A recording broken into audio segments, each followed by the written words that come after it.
No faking. We vibing, we cooking, we live on the screen. Real time energy, you know what I mean. Chat going crazy, yeah, I see y'all names from day one. Support us, we building the flame. Pull up, tap in, yeah, you right on time. Good vibes only, leave the stress behind. If you rock with love and you keep it true, then you already know what we about to do. Welcome to the nation, yeah, you're home now. Hit that like, hit subscribe, we grown now. Love many, trust few, keep your face strong. No, nation, yeah, we going long. No. Drop, where you from? No. Let's have some fun. From the kitchen vibes to reactions live, every moment real, yeah, we feeling alive. Last on deck, good food in the mix, real ones only, yeah, this channel legit. One big family, yeah, we locked in tight. New nation going up tonight. Welcome to the nation, yeah, you're home now. Hit that like, hit subscribe, we grown now. Love many, trust few, keep your face strong. New nation, yeah, we going long. New beginning, new energy too. Always paddle your canoe. This is new nation. Yeah, we live.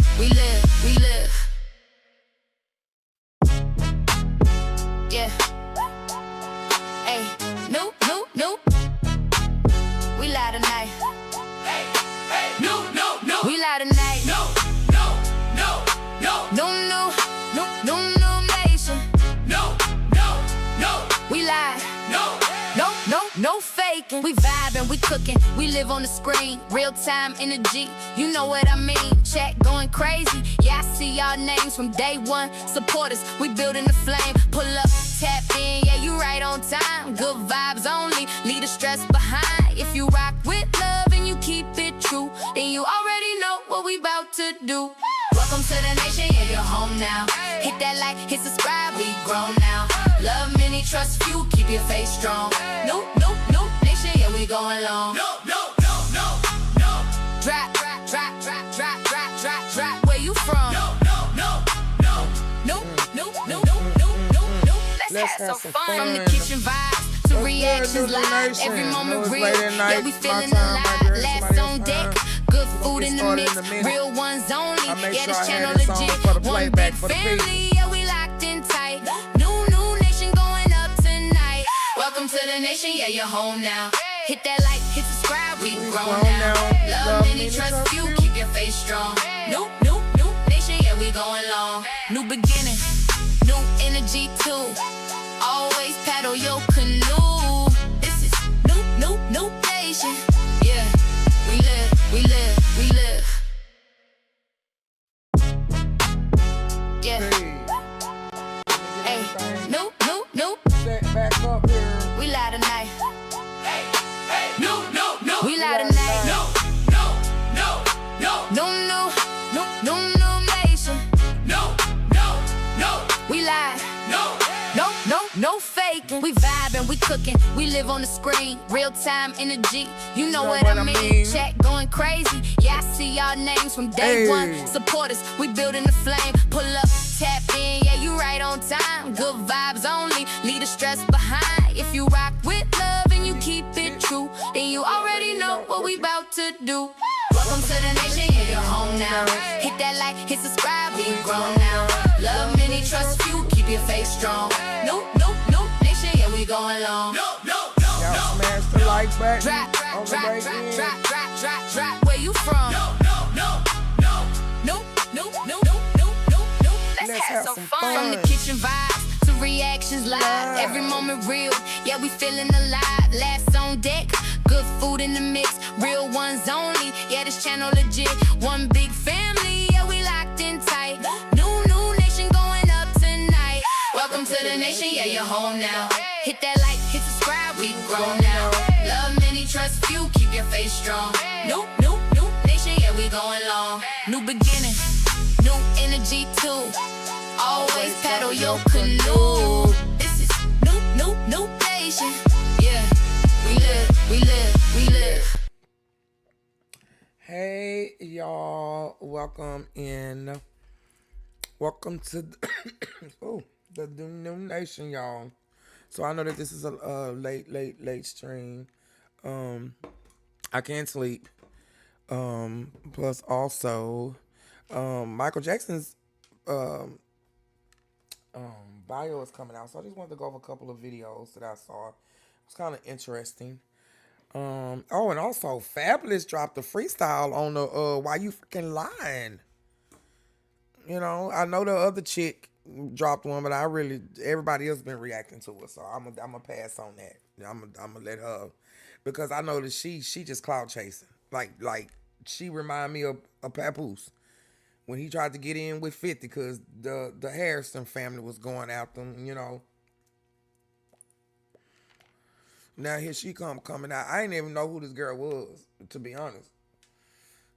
You know, until now. So,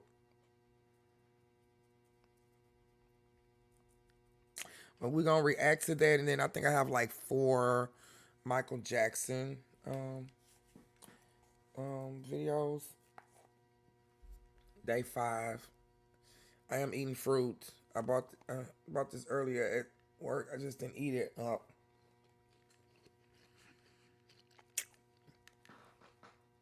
It's good. And I'm gonna get back to eating smoothies and stuff too. You know.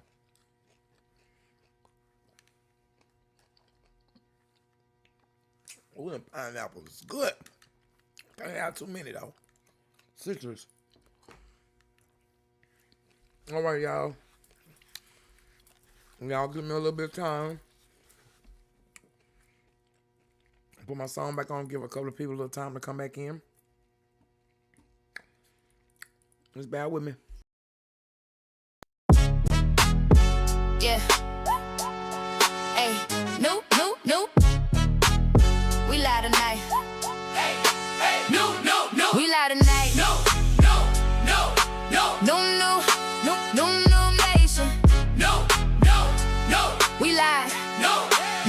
No faking. We vibing, we cooking, we live on the screen. Real time energy, you know what I mean. Chat going crazy, yeah, I see y'all names from day one. Support us, we building the flame. Pull up, tap in, yeah, you right on time. Good vibes only, leave the stress behind. If you rock with love and you keep it true, then you already know what we about to do.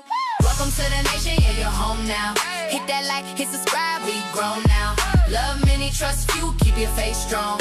No, nation, yeah, we going long. No. Drop, where you from? No. Let's have some fun. From the kitchen vibes to reactions live, every moment real, yeah, we feeling alive. Laughs on deck, good food in the mix, real ones only, yeah, this channel legit. One big family, yeah, we locked in tight. New nation going up tonight. Welcome to the nation, yeah, you're home now. Hit that like, hit subscribe, we grown now. Love many, trust few, keep your face strong. New nation, yeah, we going long. New beginning, new energy too. Always paddle your canoe. This is new nation.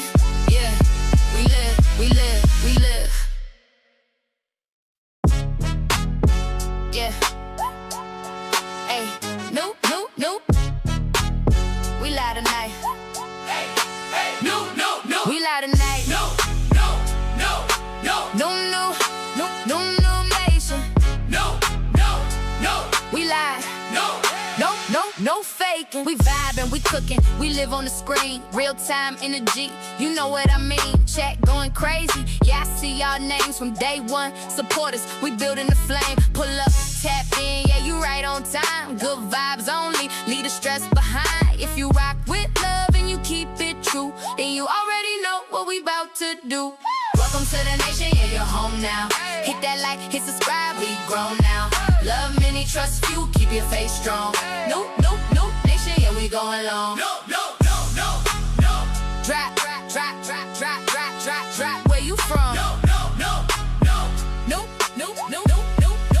Let's have some fun. From the kitchen vibes to reactions live, every moment real, yeah, we feeling alive. Laughs on deck, good food in the mix, real ones only, yeah, this channel legit. One big family, yeah, we locked in tight. New nation going up tonight. Welcome Welcome to the nation, yeah, you're home now. Hit that like, hit subscribe, we grown now. Love many, trust few, keep your face strong. New nation, yeah, we going long. New beginning, new energy too. Always paddle your canoe. This is new nation. Yeah, we live. All right, y'all, I'm back.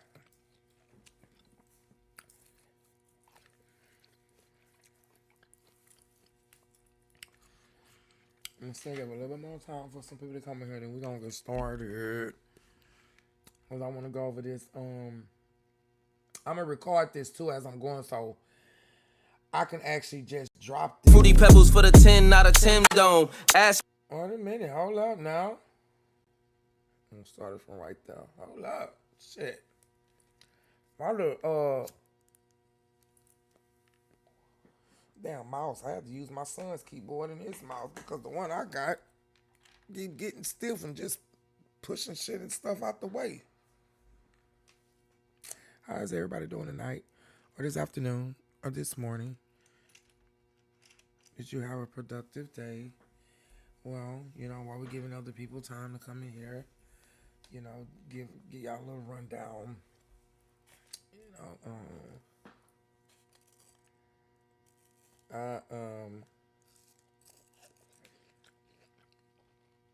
this is my 5th day. No drinking, no binge eating. So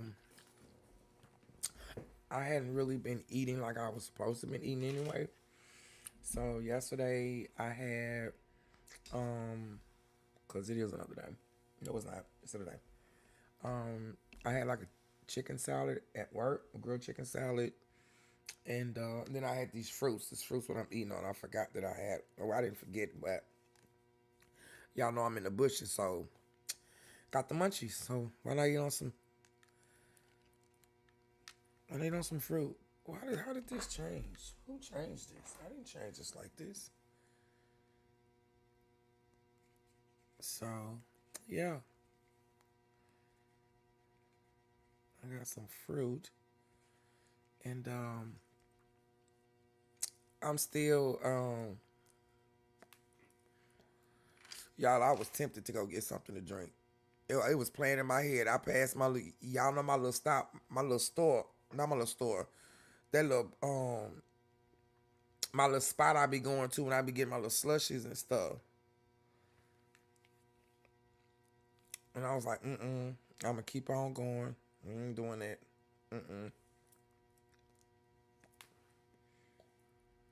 So even dealing with everything else, it was an okay day, you know.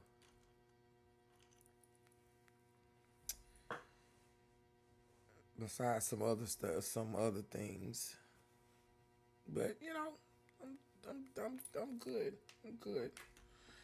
I'm okay.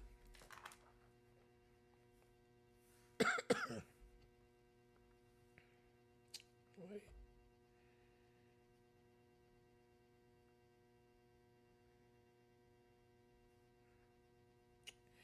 Hold on, let me go ahead because I did not post this on. Oh, I hope y'all didn't hear that. Even for the people with the playback. Ooh, that came from the root of Tuttle. Okay. Yeah, let me go ahead and put this up out here on the thing. We live tonight.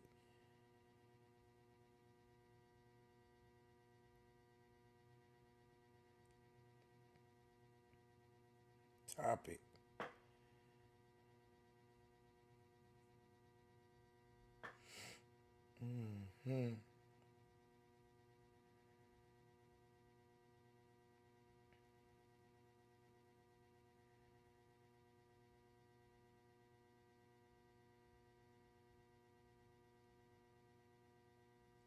Y'all, I'm still learning how to do this stuff too.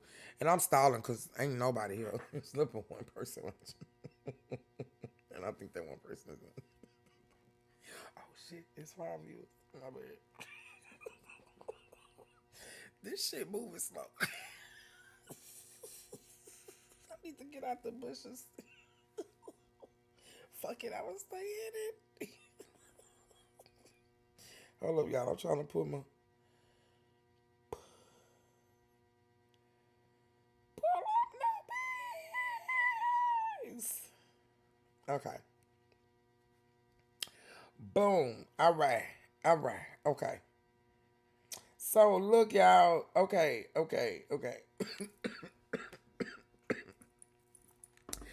Y'all, Fabulous dropped a freestyle to the why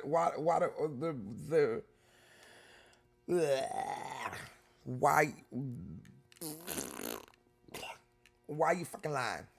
I couldn't get it out. I was trying to get it out. See y'all one day at a time. So my ideal weight is to get back down to 180. How I was 2 years ago. I started finding a lot of my old clothes and stuff. And I looked at some pictures that I had. I posted some pictures when I was 2 years when I was smaller versus now. And I was like, yeah, man, you kind of let yourself go. This wasn't on purpose. Life just be lifing, you know. And that's just for anybody that's out there. Life be lifing. I understand. I get it, you know. But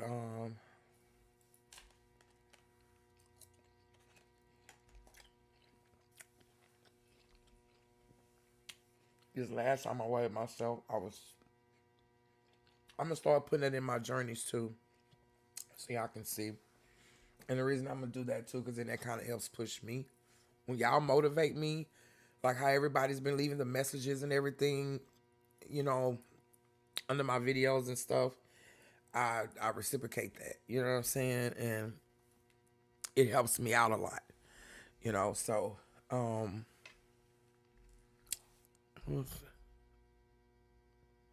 yeah, so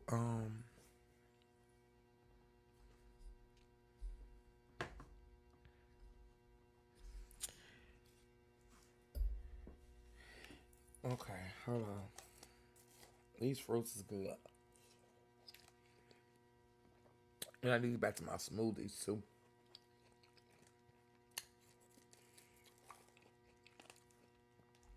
The last time I had weighed myself, I was 300. Well, not this last time. The time before that, I was 304. I was like, yeah, I've never been at the 300 mark ever in my whole entire life. So now, you know, going forward with this other stuff and these last 5 days, no wine or anything. Probably because I ain't just like, you know, 5 pounds is always water weight. That's what I always told. So I always take out 5 pounds. Now I'm like 191. I mean, not 191, 291. I'm tripping. I'm 291. So really,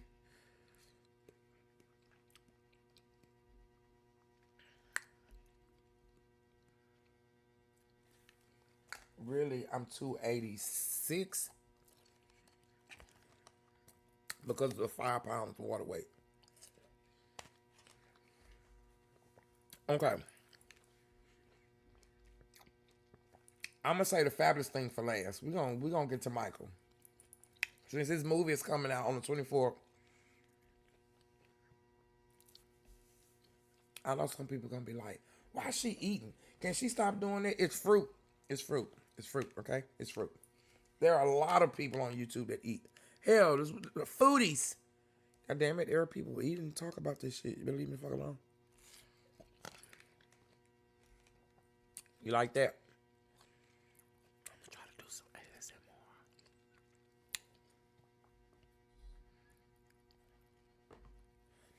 ASMR. Okay, we're gonna start with Mike. We're gonna start with the Michael stuff first. So I got like 4 videos lined up. One from this channel called The Detail. Another one from J Diggs. Candace Owens. I don't fuck with Candace Owens, right? But I guess she gave respect to Michael, so I want to hear what she had to say on that. And then Jamal, aka Jamal, I follow him too. I think he has like a compilation or something. With Michael Jackson movie controversy. I guess with the movie coming out, you know, anytime that they do stuff, y'all, it's gonna always be a problem with something, especially when the person is no longer living. You know what I'm saying? So, wait a minute. Let me see.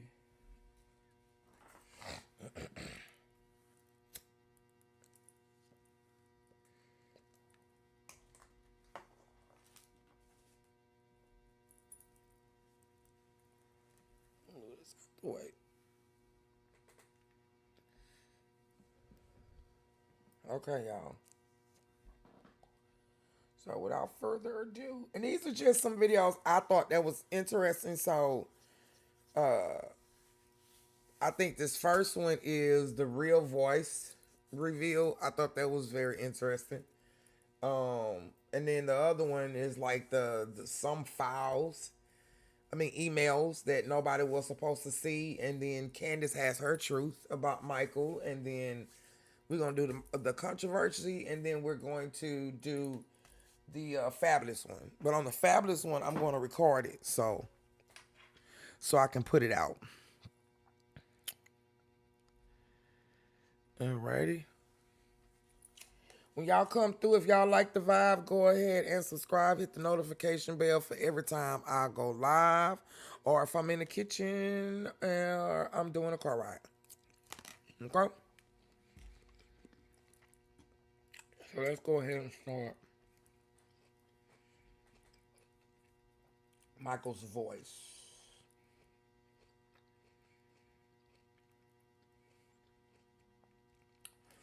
You know what?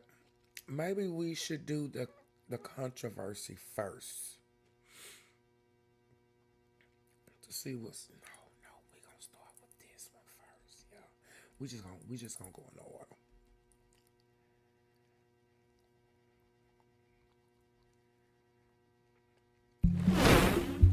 You may have seen this meme floating around the internet.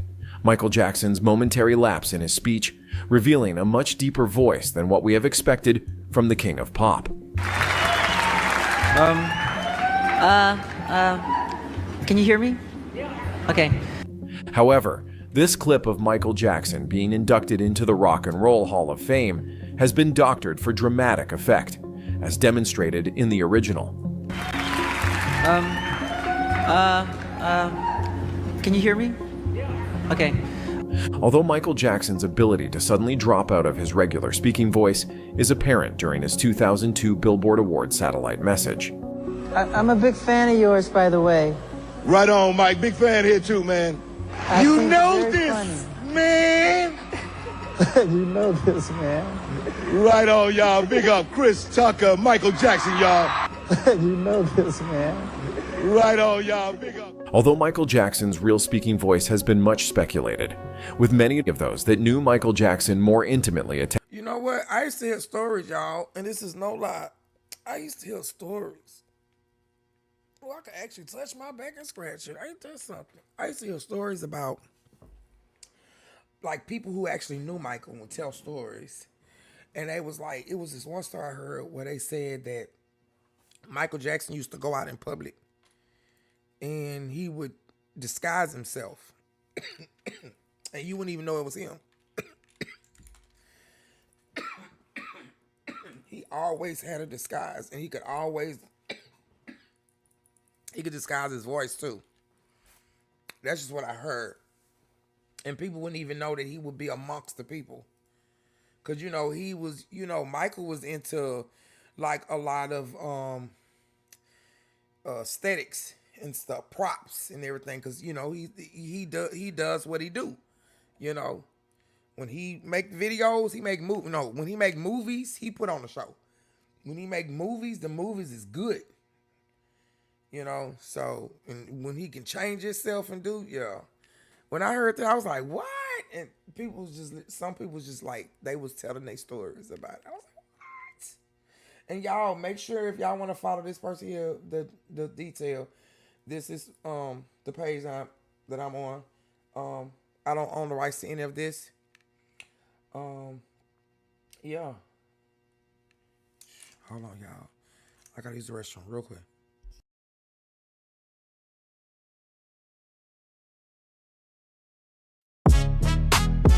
Yeah. Hey, nope. We live tonight. No, We live tonight. no, No nation. no, We live. No faking. We vibing, we cooking, we live on the screen. Real time energy, you know what I mean. Chat going crazy, yeah, I see y'all names from day one. Support us, we building the flame. Pull up, tap in, yeah, you right on time. Good vibes only, leave the stress behind. If you rock with love and you keep it true, then you already know what we about to do. Welcome to the nation, yeah, you're home now. Hit that like, hit subscribe, we grown now. Love many, trust few, keep your face strong. Nope, nation, yeah, we going long. no. Drop, where you from? No.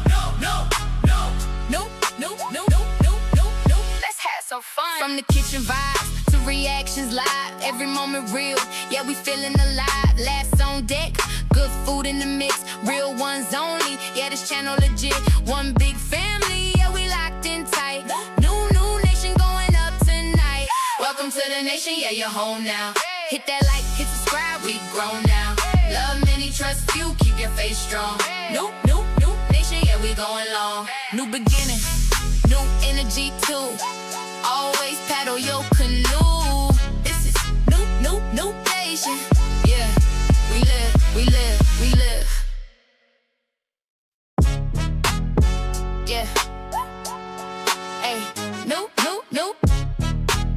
We live tonight. No. We live tonight. No. No nation. No. We live. No faking. We vibing, we cooking, we live on the screen. Real time energy, you know what I mean. Chat going crazy, yeah, I see y'all names from day one. Support us, we building the flame. Pull up, tap in, yeah, you right on time. Good vibes only, leave the stress behind. If you rock with love and you keep it true, then you already know what we about to do. Welcome to the nation, yeah, you're home now. Hit that like, hit subscribe, we grown now. Love many, trust few, keep your face strong. New nation, yeah, we going long. No. Drop, where you from? No. Let's have some fun. From the kitchen vibes to reactions live, every moment real, yeah, we feeling alive. Laughs on deck, good food in the mix, real ones only, yeah, this channel legit. One big family, yeah, we locked in tight. New nation going up tonight. Welcome to the nation, yeah, you're home now. Hit that like, hit subscribe, we grown now. Love many, trust few, keep your face strong. New nation, yeah, we going long. New beginning, new energy too. Always paddle your canoe. This is new nation. Yeah, we live.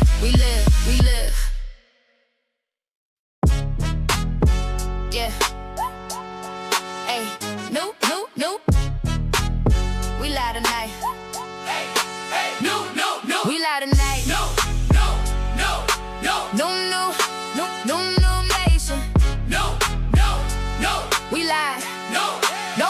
No faking. We vibing, we cooking, we live on the screen. Real time energy, you know what I mean. Chat going crazy, yeah, I see y'all names from day one. Support us, we building the flame. Pull up, tap in, yeah, you right on time. Good vibes only, leave the stress behind. If you rock with love and you keep it true, then you already know what we about to do. Welcome to the nation, yeah, you're home now. Hit that like, hit subscribe, we grown now. Love many, trust few, keep your face strong. New nation, yeah, we going long. No. Drop, where you from? No. Let's have some fun. From the kitchen vibes to reactions live, every moment real, yeah, we feeling alive. Laughs on deck, good food in the mix, real ones only, yeah, this channel legit. One big family, yeah, we locked in tight. New nation going up tonight. Welcome to the nation, yeah, you're home now. Hit that like, hit subscribe, we grown now. Love many, trust few, keep your face strong. New nation, yeah, we going long. New beginning, new energy too. Always paddle your canoe. This is new nation. Yeah, we live.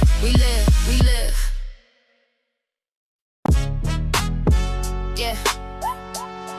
Hey, new. We live tonight. No. We live tonight. No. New nation. No. No faking. All right, y'all, we back. All right. Okay, let me go ahead and do this here. I ain't gonna be up here too long because I still gotta go to work. I'm trying to get these good old watch time I was in. So even if don't nobody come, it'll be on the replay.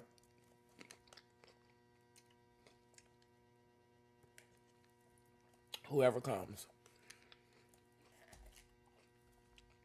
And I want this documented.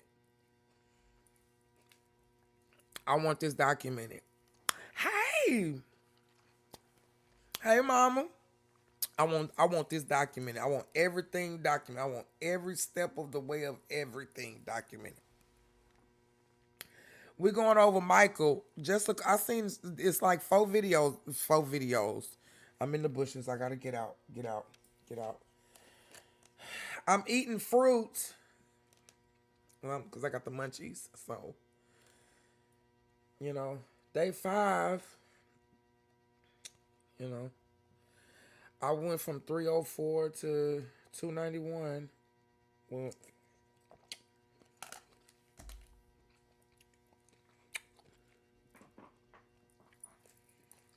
either I'm in the bushes, or either these fruits are really good. Yeah, they're good. So yeah, this one is called Michael Jackson's Voice Was a Lie, but here's why. Y'all know me. I be seeing weird shit. So I like the weird shit. And plus, I need this documented.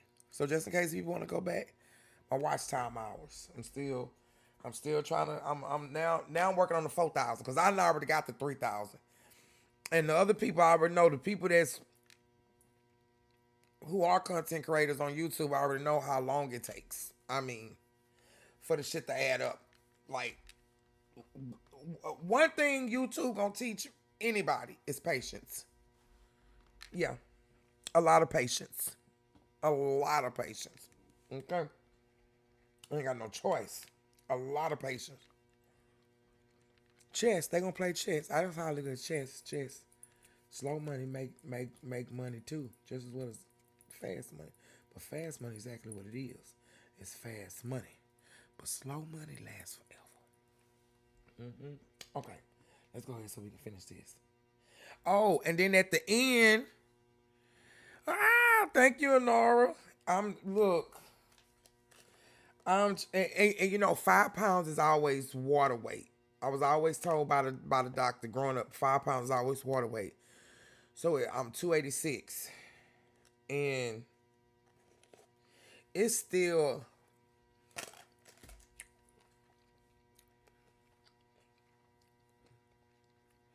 I wanted to get one of my drinks so bad. Lord, I passed by that place. Honora, I passed by that place and I wanted to. I didn't pass by it. I thought about it. But I didn't turn down the street. I didn't make the right. I kept going. Like I kept going. But the videos that I do have, I got 4 videos. One is from Candace Owens. I'm not no Candace Owens fan. But everybody was a Michael Jackson fan, okay? Everybody. Almost everybody. And if they said that they wasn't, they was a hater. Okay? That's just what I believe.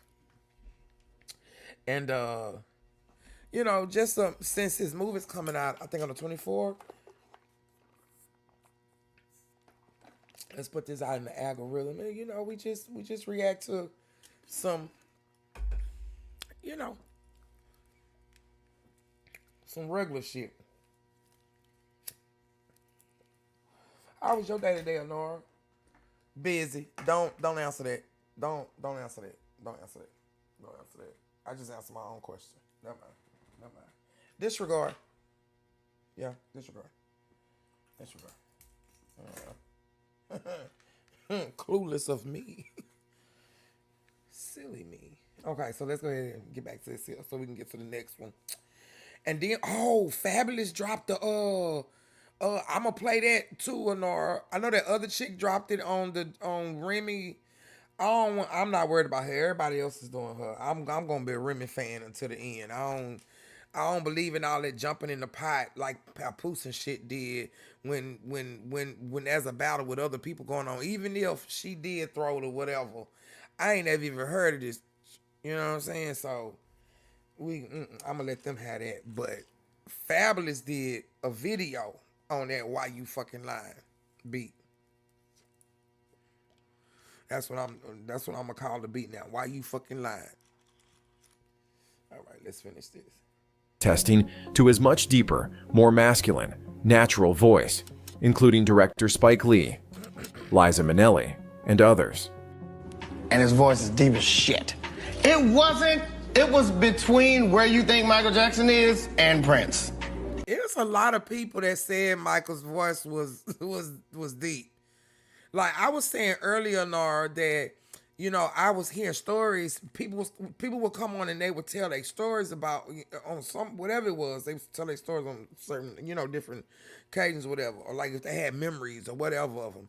And one person, whoever this person was like Michael would walk out in real life in disguises, and you wouldn't even know it was him. You would think it's a whole totally different person. Michael was a jokester too. He liked to prank you and shit, but he would go out in public, amongst the people, and people they wouldn't even know. So I can believe this. It was in between that. It was just like, it was kind of like I don't have a deep voice. Listen, so I think Michael's was like a. So what kind of cartoons are you watching?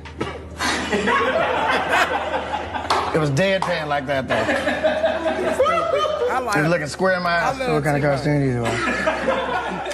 This more authoritative voice is uncharacteristic of the high-pitched, airy tone most people associate with Michael Jackson, as well as the typically gentle, humble, and soft-spoken manner he presented in public. Michael was born a Negro. Throughout much of his career, Jackson rarely gave interviews, carefully controlling when and how he spoke to the media. When he did appear publicly, in rare moments such as his 1993 interview with Oprah Winfrey, he projected a markedly sensitive and vulnerable demeanor. His speech was quiet, measured, and often tinged with shyness, reinforcing the image of Jackson. I love the way, I don't know, something about Michael eyes, baby. Baby, that mascara had them women crazy about him, didn't it? Because we know that that's mascara around there. You know what I'm saying? Around his eyes. It's just makeup. You gotta, we know. Michael, baby, Michael did. Okay, Michael was everybody. Boy, we all love Michael. Even the black Michael. We loved it. That's who we fell in. That's who we fell in love with. That Michael. ABC is 1, 2, 3. Even though it was with the Jackson 5 boys, we fell in love with Michael. As emotionally delicate and introspective. Oh, there's a lot of sadness about my past life and, adolescence, and my father and all of those things. It just made me very, very, very sad. Some have argued that the mild, almost childlike tone he used in interviews was part of the carefully crafted public image he developed as his fame grew. This raises an intriguing question.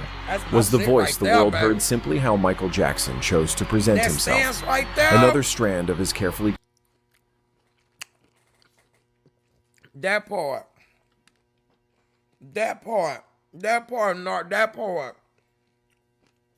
And guess what? Be up there on stage and baby won't even, not even busting a sweat. I feel like, Beyonce loved her some Michael. That was like one of her idols. I really believe when Beyonce started her fan, that's where she learned it from. Michael Michael was already out there doing it because Michael knew he was gonna be dancing and moving around on that on that stage. Yeah, put some big ass fans down there so I ain't gotta worry about getting. And y'all know I got the mask. Yeah, come on, Michael. Constructed King of Pop persona. And if so, what did Michael Jackson's voice really sound like in private? To understand why Michael Jackson sometimes sounded completely different, you actually have to go back to the very beginning. Look at his face. Y'all see how his face just literally itches. Him on the new one, he looked like Toya Jackson. Ooh, that girl's so. Has she been small like that all her life? Or is she just shriveling up before our eyes? Allegedly. You know what? Everything I say is allegedly. I am not real. This is AI. Okay? I'm a robot. All right? I'm a robot. And I don't even know what I'm talking about. I was told to say this. Okay? Let's go. But yeah, how he just switched from that to that.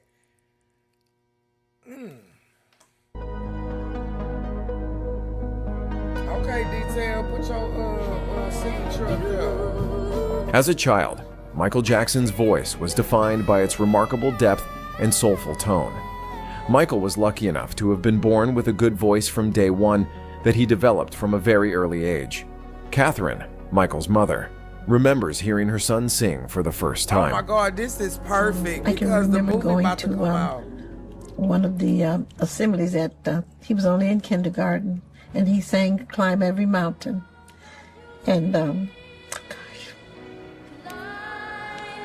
and his grandfather had attended with me. And I looked over, and Dad was crying like a baby. This little boy up there singing his heart out. Miss her son. But anyway, I'm sorry. You can strike that. I mean, you can.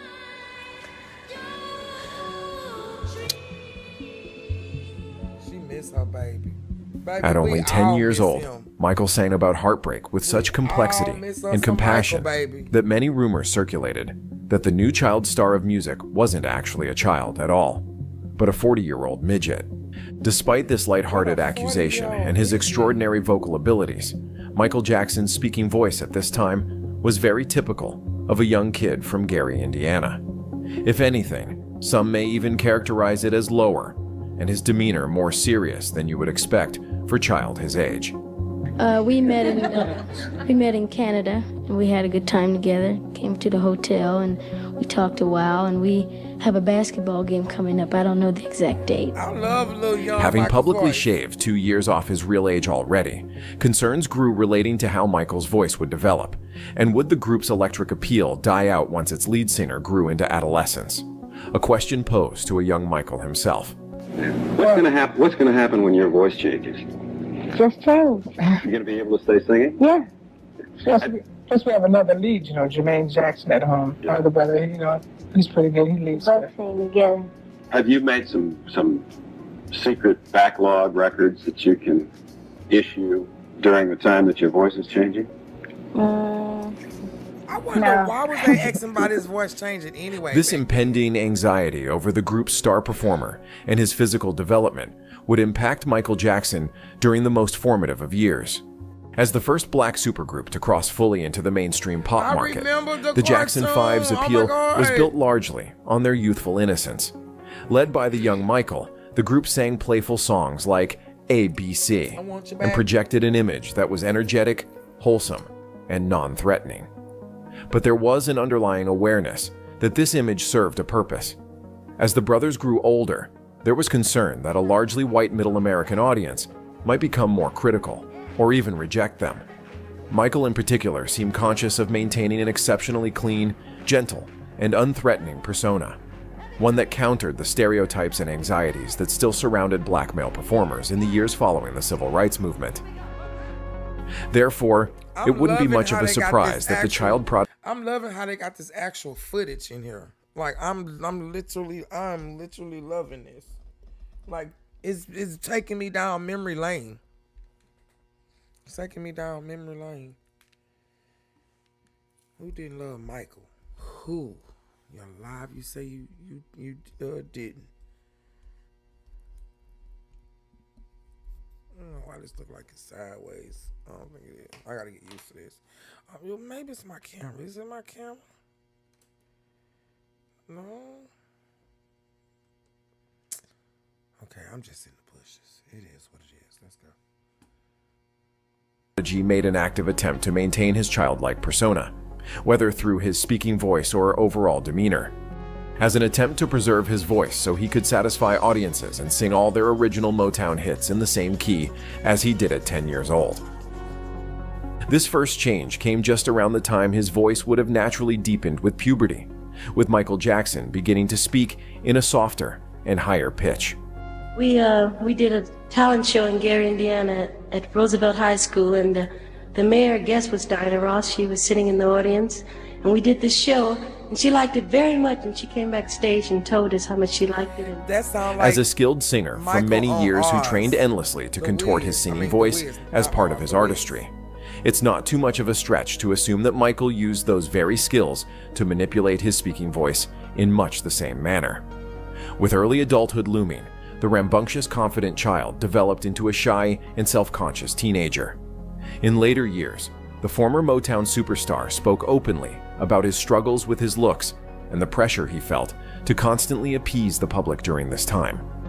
Jackson's voice could have been just one more insecurity he developed, with close friends stating that he described his natural voice as ugly and sounding like a frog.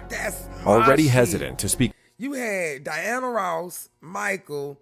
What was the name of Glenda?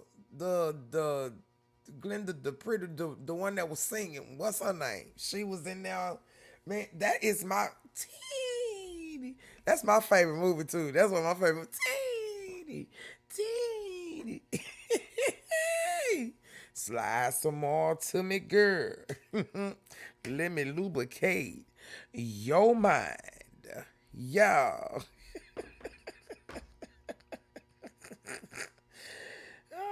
That man had rusted. He said, tell him about Teeny.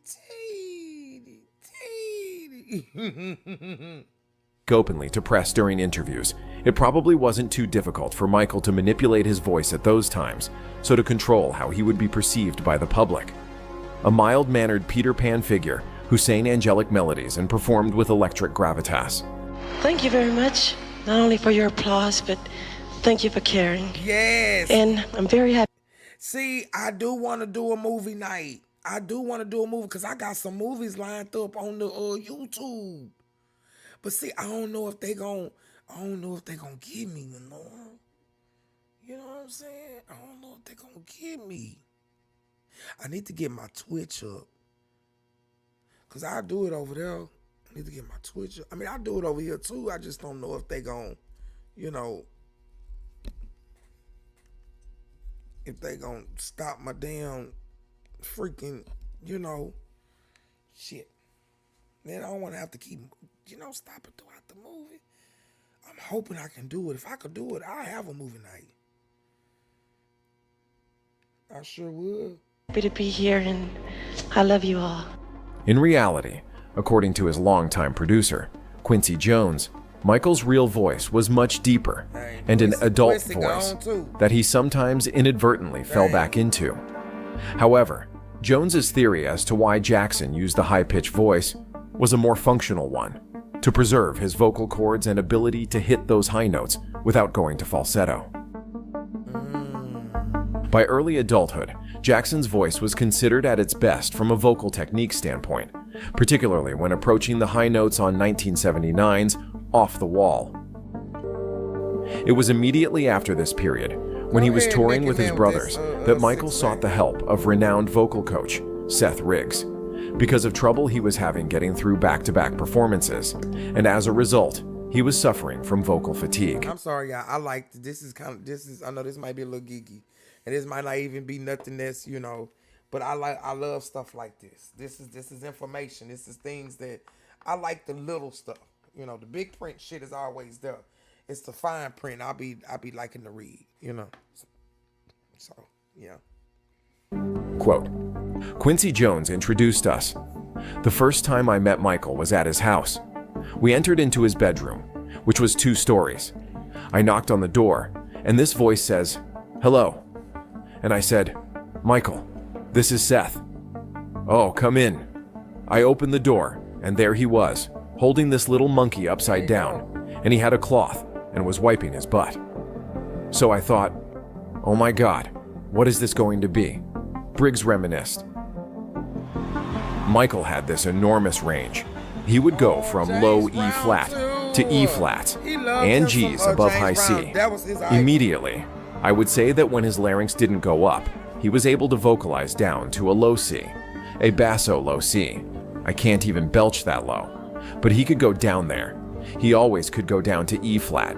It was amazing. Contrary to popular belief, Jackson did not solely rely on his falsetto register.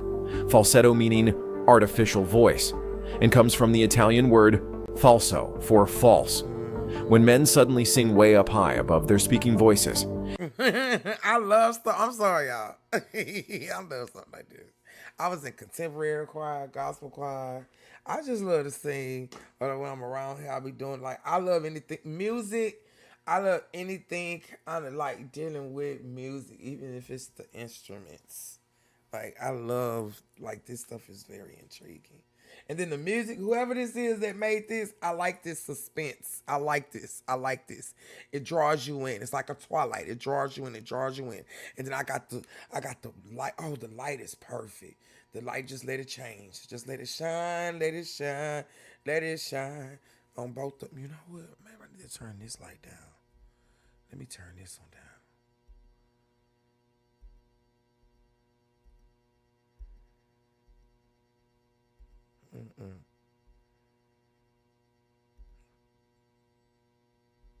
Yeah, I think that's what we'll do.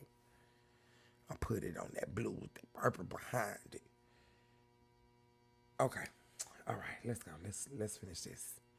It can sound almost fake.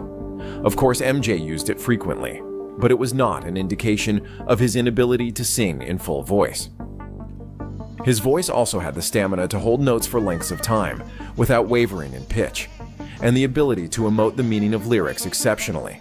A unique and immediately recognizable voice that harmonized with itself brilliantly to create luscious layered vocals. Michael Jackson's extraordinary singing ability, dazzling dance moves, and gentle, almost Peter Pan-like persona stood in stark contrast to the hedonistic world of rock and roll, giving him a uniquely universal and safe appeal that few other black artists at the time. Everybody was falling out over him. I don't even understand how this man did this shit. Everybody was falling. That man, cool. You think that? I'm talking about ambulances, people crying. People and he just dancing. They just going wild. He ripped that shirt off with that little skinny ass body. Boom, bam. I would have passed out too. That's the only person literally like that I would have just. Michael? Oh yeah. Let's go. And were afforded. However, as his pop superstardom exploded in the 1980s, his soft, higher-pitched speaking voice increasingly became the subject of scrutiny. Sensationalist tabloids began circulating false stories, claiming the Billie Jean singer was using female hormones to unnaturally elevate his voice. Other rumors followed, with critics pointing to his vocal tone, and perceived lack of conventional romantic relationships as supposed evidence for further misguided gossip about his personal life. Tell the truth. As the years passed and Michael grew older, his off-stage presence increasingly contrasted with the commanding power he displayed as a world-class performer. Although in his sessions with Seth Briggs he learned to sing in a healthier manner, often on stage Michael would resort to shouting through notes. This was partly because it was his way of adding aggression to his songs by hitting his consonants really hard. Y'all seen him pass out? Hold up. Let me see. I just said that. Oh, no. I'm not going to do that. I'm just going to go back to where it was. Displayed as a world-class performer. Although in his sessions with Seth Briggs he learned to sing in a healthier manner, often on stage Michael would resort to shouting through notes. This was partly because it was his way of adding aggression to his songs by hitting his consonants really hard, known as staccato, which is to perform short. Did y'all see how limp that body was? That's not what they be. But you know what I could say? As millions of people that was at Michael's thing, Michael knew, and Michael had everything. Even though that they did that, people wasn't dying and stuff. They might have been passing out, but they wasn't like how it was with Travis Scott them when they had that Astroworld shit. Okay, and all them folks. When matter of fact, it was downhill, wasn't it? Yeah, it was downhill. Correct me if I'm wrong. Attached jumpy notes. So she ran into the bedroom, she was struck down, it was her doom. Annie, are you okay? So Annie, are you okay? Are you okay, Annie? Doing one thing on the scales with Seth and a completely different thing on stage. Quote, I've had to change my own teaching because I found out that a great many of the people were doing the exercises, which work very well, but then they couldn't make the applications in the song. And they said, but I'm doing the exercises very well. I said, the exercises will work for you, but you've got to apply them when you sing. You can't just do exercises. Your singing has to be on the same accomplishment level, Seth Briggs remarked. At the same time, the tabloid scrutiny surrounding him intensified, with ever more sensational stories feeding public fascination with Jackson's elusive star persona. In this climate, the softly spoken, almost childlike image Michael had cultivated began to work against him. His gentle speaking voice may have been a way of preserving the innocence and magnetism that had defined his youth, while also projecting emotional vulnerability, perhaps in the hope that it would soften public perception. Can't nobody tell me nothing, or can't nobody tell me nothing different. Michael was that zine person. I think Michael was getting high too. You know, not that type of legend. You know, like Michael was a real. You know what I'm saying? Like, look at him just sitting up there, like he all the way over. This man had a monkey, a whole world, a whole what you call it, park, amusement park. And deflect the increasingly aggressive tabloid attention.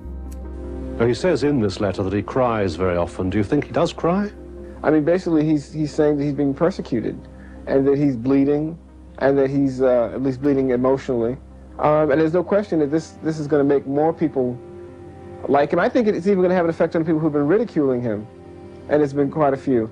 On some level, it's going to be real hard to really continue making fun of someone who seems so vulnerable. Close friend Liza Minnelli believed Michael Jackson's high-pitched tone was real and said she was shocked when she picked up the phone and heard the singer talking to her former husband David in his real voice. Quote, I said, Michael, you're busted. I got you now. All these years, you've been talking that voice. Liza then claimed, during an interview with Larry King, that she believed Jackson crafted a public persona to protect his inner self after years of deception from the worldwide press. Quote, this is who you think I am, and I can be me within these walls. But you can't come in, she stated. He's been hurt too much, Larry. I mean, they have said kind of rotten things about him. The person that we know is a rather regular guy, believe it or not. This became most apparent when Michael Jackson was accused of crimes against children in 1993. As the news story was unfolding, the pop performer was traveling the globe on his Dangerous World Tour. With salacious headlines intensifying in the worldwide press and demand for comment at fever pitch, the superstar contrasted the controversy by embodying. And do you know that? Do you notice a pattern with that, with all these same famous people? They start this controversy while he out there on tour. So when he's getting ready to do something to go up, whenever these people get ready to do something to go up, they always got to try to embarrass them or do some type of ritual or something with them, or you know what I'm saying? Try to take away their credibility. Hush mouth, because they want things to go their way. His innocence and virtue by visiting deprived children and speaking ever so softly loving thoughts. This was a more relaxed Jackson doing on stage what he likes doing most, being with and entertaining the young. For what else would he like to do? I like to sing with them. We all know a song together. This suggests that, at times, Michael Jackson may have deliberately softened or reduced his speaking voice as a form of self-protection. Rather than growing more outwardly confident as his fame increased, he appeared to retreat further into himself. I was just so mad how they did Michael, though, man. Like, come on, man. Y'all know Michael didn't touch them kids like that, bro. Like, why the fuck y'all... Have y'all not seen what his mama is? I mean, not mama, daddy is? What? I'm trying to... Y'all see I'm trying to, you know, not... Shit. Exaggerating the higher, airy tone of his speech as a way of shielding himself from criticism. Yet during periods... I noticed he always had his hair over that one eye. It's like a safety thing. Like, because my son does that. And it's like a thing of, like, insecurity. You know, insecurity or depression, you know, or not liking yourself, but you just still gotta, you know, Michael had a rough upbringing, so that could possibly be, you know. Of intense scrutiny over his private life, the press often interpreted this behavior very differently, portraying it as strange, deceptive, or even unsettling. Michael Jackson's singing voice also reflected this duality, which became even more pronounced as he matured. In one moment, he could sound fierce and commanding, as heard in songs like Smooth Criminal and Jam. In the next, he could become gentle and deeply emotional, as demonstrated in performances such as Earth Song. His lows were the darkest part of his range, being heavy and ever so slightly smoky. His mid-range gained brightness as it ascended, and his belting range had almost a chameleon edge to it and could adopt different timbres and tones, exhibiting a rock edge, a softer, mellow tone, or a light or heavy timbre. This allowed for vocal versatility and transitions through different genres, an aspect of Michael Jackson's musical output that made him famous as the crossover artist, switching between disco, gospel, and R&B, to rock, New Jack Swing, and hip-hop. In the 1990s, Jackson's overexertion on stage also made it very hard for him to breathe sufficiently while performing, so he would often use oxygen tanks in between songs in order to catch his breath after energetically dancing and singing all at the same time, striving for perfection and fearing common illnesses.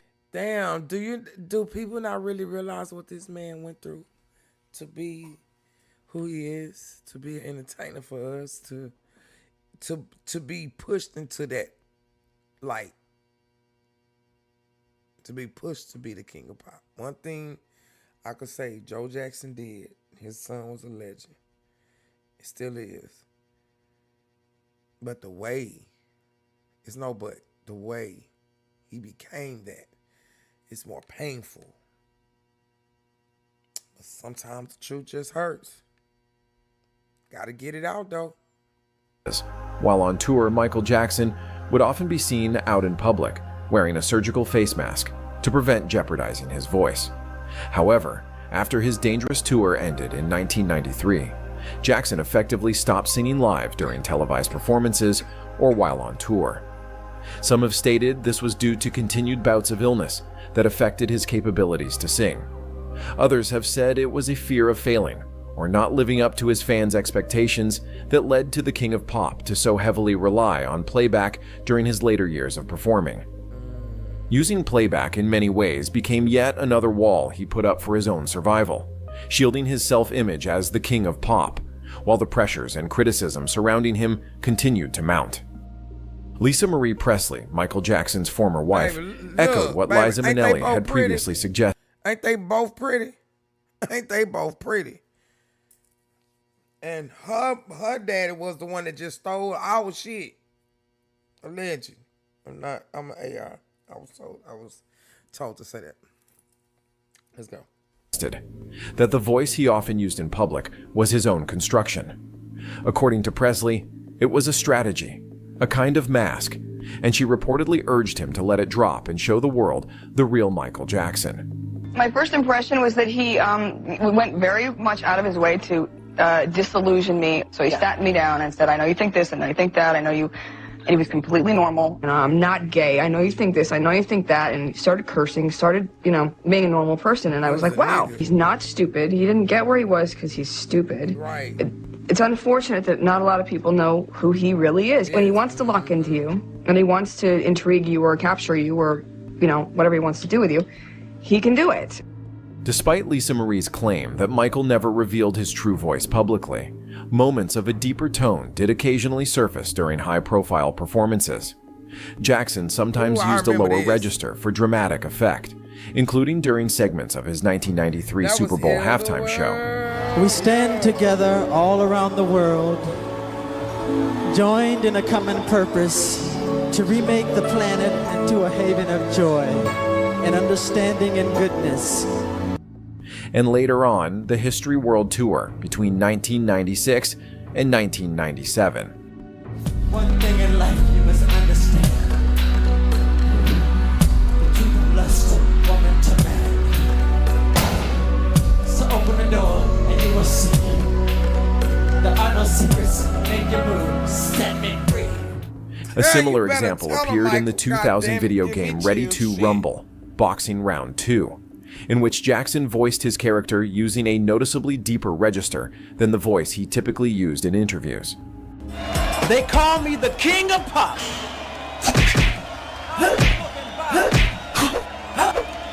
I'm gonna dance all over you. Michael Jackson. So you be bad, huh? I don't move over for no one. But was this closer to Michael Jackson's natural speaking voice, or simply another performance? Because remember I said earlier, he can disguise. Look, that's Michael right there. See, man, look, I be on point. I know there's got to be Michael right here in a whole disguise right here. This Scotty. I'm looking at his eyes. Something about them eyes. Let's go. Much like when he voiced the flamboyant mayor character in his 1996 music video for Ghosts. That ain't him. You didn't scare me. Maybe you scared them, but you didn't scare me. Well, that's too bad, isn't it? I guess I have to try harder next time. Broadcaster and former editor of the British tabloid The Mirror, Piers Morgan, has also claimed that the singer once accidentally revealed a deeper, more natural voice during a telephone interview in the late 1990s. A moment Morgan later described as unexpectedly unsettling. Quote, "The weirdest thing about Michael Jackson, which encouraged my suspicions about him as a human being, was that when he talked about charity and children, he had this very soft, high-pitched voice. When I changed the subject to business, his voice dropped several octaves, and he became a completely different person to talk to. That was weird to me. That showed me that he was a different, multifaceted." Why was that weird though? Because he knew how to talk to children? Oh, well, maybe because he went through what he went through, so he didn't, he has a heart. And, hey, I don't know. A different character, depending on the subject matter. However, Piers Morgan wasn't the only one who witnessed Michael Jackson's sudden change in tone. In 2005, Diane Dimond told Access Hollywood that Michael had a big, deep voice. Quote, "Somewhere in there, especially if you bring him bad news or if you make him mad, his voice gets very, very deep." Later recounting, "I was there one day when someone asked him about Gloria Allred, the attorney that has sort of dogged him, and he turned around in one fell swoop and said, 'She can go to hell,' in this big, deep, masculine voice." Said that his high-pitched voice was fake, that he has a voice like Barry White. Yeah. Well, it's not quite like Barry White, but at the criminal trial, when I covered the trial, Jackson and I had a little moment outside in the courtyard one day. Go ahead, Sherry Shepherd. Go back a little bit. Yeah, that's her right there. That's her. Hold on, let me see. And he turned around in one fell swoop and said, "She can go to hell," in this big, deep, masculine voice. Said that his high-pitched voice was fake, that he has a voice like Barry White. Yeah. Well, it's not quite like Barry White, but at the criminal trial, when I covered the trial, Jackson and I had a little moment outside in the courtyard one day, and he didn't like me. I had covered him for so long, and he sort of growled at me in a big voice and gave me a slash across the throat and get out like that. And I was stunned at how deep his voice really was. But it wasn't quite Barry White. So what do you think? Do you think that, I'm a lover, not a fighter? Was that put on? Yes, I think so. Look, his father drummed into all those boys. Jermaine speaks the same way. So does Randy. Very soft voices. When you've got this father that's so abusive, it's going to make you small. It's going to make you very what I say, and I'll make you a star. And they were the biggest stars when they were children, when they all talk like this. Yeah. So they all still talk like that. It appears that during these later years, Michael Jackson took a different approach than he had during the 1993 allegations. Rather than evoking the Peter Pan-like air of innocence through his softly spoken manner, during the later trials he seemed to assert himself more forcefully, occasionally using a lower register in his voice to project authority and control as the circumstances surrounding him grew increasingly overwhelming. Famed director and Jackson collaborator Spike Lee once remarked, Michael wasn't playing that Seth shit. Riggs, Michael said, "Who is one of this? the greatest Who is vocal this?" coaches in the world, had a very intimate relationship with Michael. For years, he tried to get Michael to speak with his regular voice, but Michael didn't want to do it. Interestingly, many of those who have described hearing Jackson's deeper, more assertive tone, including figures like Spike Lee and rapper T-Pain, were black themselves. This has led some to speculate that Jackson may have adjusted his public voice for white audiences, known as code switching. But when in private and surrounded by other black people, we was talking about code switching. We had a meeting at work, and the coordinator up there where I work at, he had to give a class on code switching. Jackson could relax and did not feel the need to adapt his behavior in such a manner. Or alternatively, the complete opposite, that Michael Jackson was very adaptable and manipulated his manner and tone wildly to appease his company, whether meeting royalty on formal occasions or kicking back in the studio with rappers and other artists. At a certain point, Michael looked up and said, "Damn, I thought those Michael was a nigga. Motherfuckers weren't gonna never leave." Now, and he says, hold up, and he says this, hold on, what he said? Hold on, I missed it. Or alternatively, the complete opposite, that Michael Jackson was very adaptable and manipulated his manner and tone wildly to appease his company, whether meeting royalty on formal occasions or kicking back in the studio with rappers and other artists. At a certain point, Michael looked up and said, "Damn, I thought those motherfuckers weren't gonna never leave." Y'all seen now, Jay-Z in the back? Look at that picture. Yeah, let's see.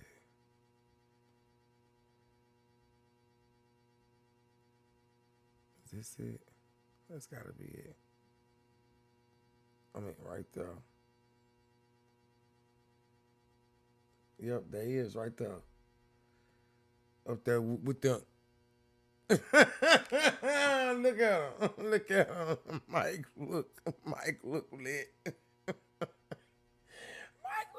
like he off a secondhand smoke. Yeah. Then you got the deuces up. I'm on that ain't him. That's the other dude. Is that the other dude? Yeah. I guess. I don't know. I'm in the bushes. Point, Michael looked up and said, "Damn, I thought those motherfuckers weren't gonna never leave." Now, and he says, hold up, and he says this, not in, "Damn, I don't think these motherfuckers will never leave." He says it like a black man would say, "Damn, I thought the motherfuckers were gonna never leave." Then he got up and walked out. And my friend was saying, he was sitting there like, so this is what I'm talking about, the shape-shifting thing. That voice, he said the shape-shifting. Read Lisa Presley, his wife, on Michael Jackson. See, I said this earlier, y'all. I said this. I used to hear things that people... So I'm right on point. I'm right on point. She says time and time again, that voice was a construction. It was a strategy. It was a mask. Michael Jackson's ability to shift his voice on a dime also served another pastime he thoroughly enjoyed: prank calling. Jackson loved disguising his voice, using a range of different tones and accents so convincingly that some people didn't even realize it was him at first. One of the more surprising recipients of these calls was actor Russell Crowe, who later recalled being prank called by Jackson without initially recognizing the voice. Oh, I like Russell. Russell Crowe, what was the thing with Michael Jackson? This is such an odd story. What? Oh, he just got into the habit of wherever I was staying, he'd just call the hotel and ask for my room and put on funny voices. And so, yeah, I know. I'd never met him, you know. He would always start off being kind of gruff, like he was the host. Wait. He just got into the habit of wherever I was staying, he'd just call the hotel and ask for my room and put on funny voices. And so, yeah, I know. I'd never met him, you know. He would always start off being kind of gruff, like he was the hotel management and there was some kind of problem, you know. That's less surprising than saying you're Michael Jackson. Yeah, and then if I got kind of irritated, he'd go, oh. Don't worry, Rex, it's only Michael. What's wrong? Michael Jackson's ability to shapeshift.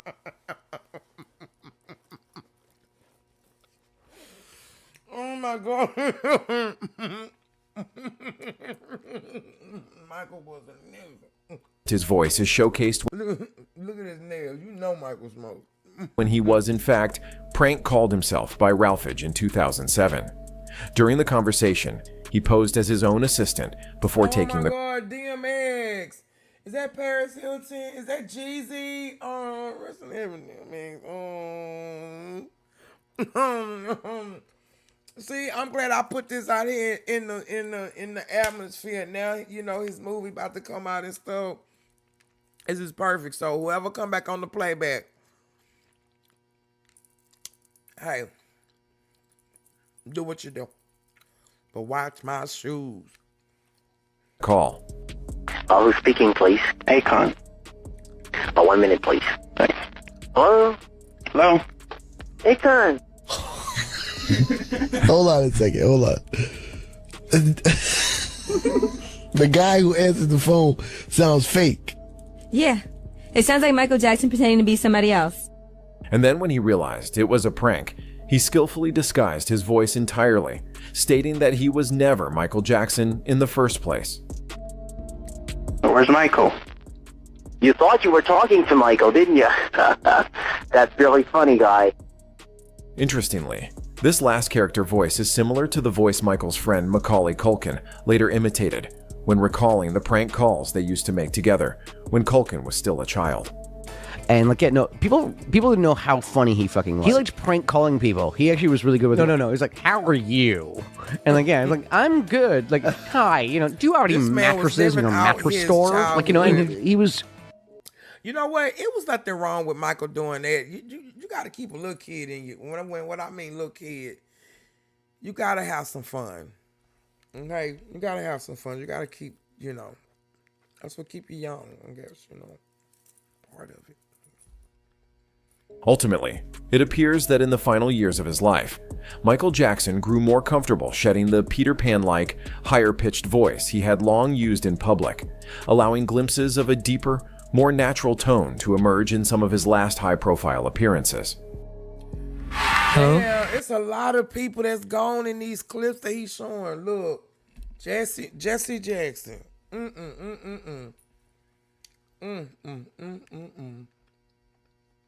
And this was at James Brown funeral. It's bringing us down memory lane. What I'm gonna say is brief, but to the point. James Brown is my greatest inspiration. Ever since I was a small child, no more than like 6 years old, my mother would wake me no matter what time it was. I was sleeping, no matter what I was doing, to watch the television to see the master at work. And when I saw him move, I was mesmerized. I've never seen a performer perform like James Brown, and right then and there, I knew that that was exactly what I wanted to do for the rest of my life because of James Brown. Wow. This is for you. Thank you. Thank you so much. This is the best for you. This is everyone saying hello. Thank you. This means the world to me. It really does. Thank you so much. And also, I'm a big fan, really. This means a lot.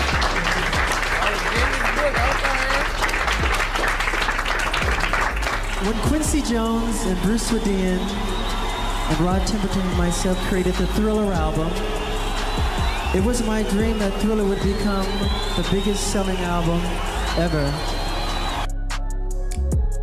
After Michael Jackson's sudden death in 2009, old and largely baseless rumors resurfaced, including the claim that his high-speaking voice and childlike demeanor were the result of his father, Joe Jackson, allegedly forcing him to undergo chemical castration as a child in order to delay puberty and preserve his singing voice. Allegedly. The theory gained Allegedly. Yeah, that's a theory, like you said. It's not allegedly. Okay, allegedly. Renewed attention when Jackson's former doctor, Conrad Murray, the man who was convicted following the singer's death, publicly repeated the allegation. And you know what's so in a video crazy? statement. You know what's so crazy? When this stuff happened, Anwar, when this stuff happened, and I know you remember, but I think they set this man up, allegedly. And I think they sent him to, you know, do what you need to do, whatever. You know, they was also they was saying, allegedly, Michael was, you know, he told him to give him the, you know, the substance or whatever. And then when that shit happened, I was like, ooh, them high ups wanted Michael.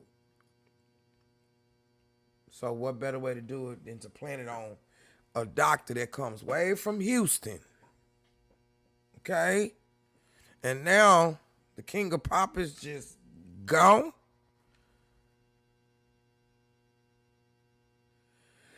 Right. I wasn't a singer.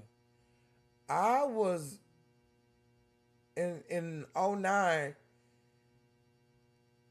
I had both of my oldest kids by then. My daughter was 2004, and my oldest son is 2006. That part. At first, growing up, seeing the Hollywood stuff was at the time when everybody wanted to do it, blah, blah, blah. Oh, I want to be famous. Well, it made more sense then to us. But now that you seeing the stuff that these, like, what they kind of been subliminally telling us in our faces the whole time, we were just so mesmerized, you know. Now it's just, you know. Murray denied that Jackson's high-speaking voice was simply an affectation, instead claiming that the singer had been chemically castrated as a preteen. Quote, the cruelty expressed by Michael that he experienced at the hands of his father. Never mind. That's not him. That's some guy at the thing. But he looks like him. The fact that he was chemically castrated to maintain his high-pitched voice is beyond. You know, they say when people put their hand on your shoulders like that or grab you like that or like it for, it's like a sense of control. It's a sense of control. Like you better not say nothing. Like, let's get this shit right, Michael. Alleged. Beyond words, Murray said, adding that he hoped Joe Jackson would find redemption in hell. Murray repeated the claim in his 2016 memoir, This Is It: The Secret Lives of Dr. Conrad Murray and Michael Jackson, writing that Jackson had privately confided in him and suggested the alleged treatment could explain many aspects of his behavior and physical development. Okay, so this is the doctor. Okay, this gotta be the doctor. Okay. Yet despite Murray's claims, the theory has been widely dismissed. The drug most often cited in these rumors was still undergoing clinical trials in the early 1970s, when Jackson would supposedly have received it. More importantly, Jackson appeared to go through normal puberty and displayed none of the physiological traits typically associated with chemical castration. Based on the available evidence, many observers place greater weight on the accounts of those who knew Jackson personally, individuals who described hearing his natural speaking voice in private, and who suggested that the softer, higher tone he used publicly was simply a voice he chose to present to the world. All right, let me see.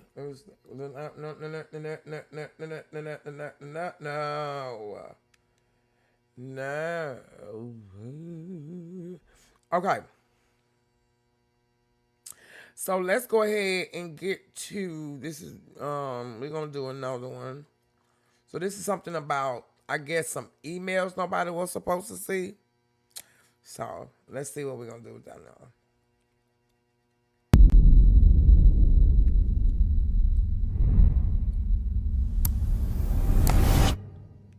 The desire to be the greatest of all time is a never-ending curse.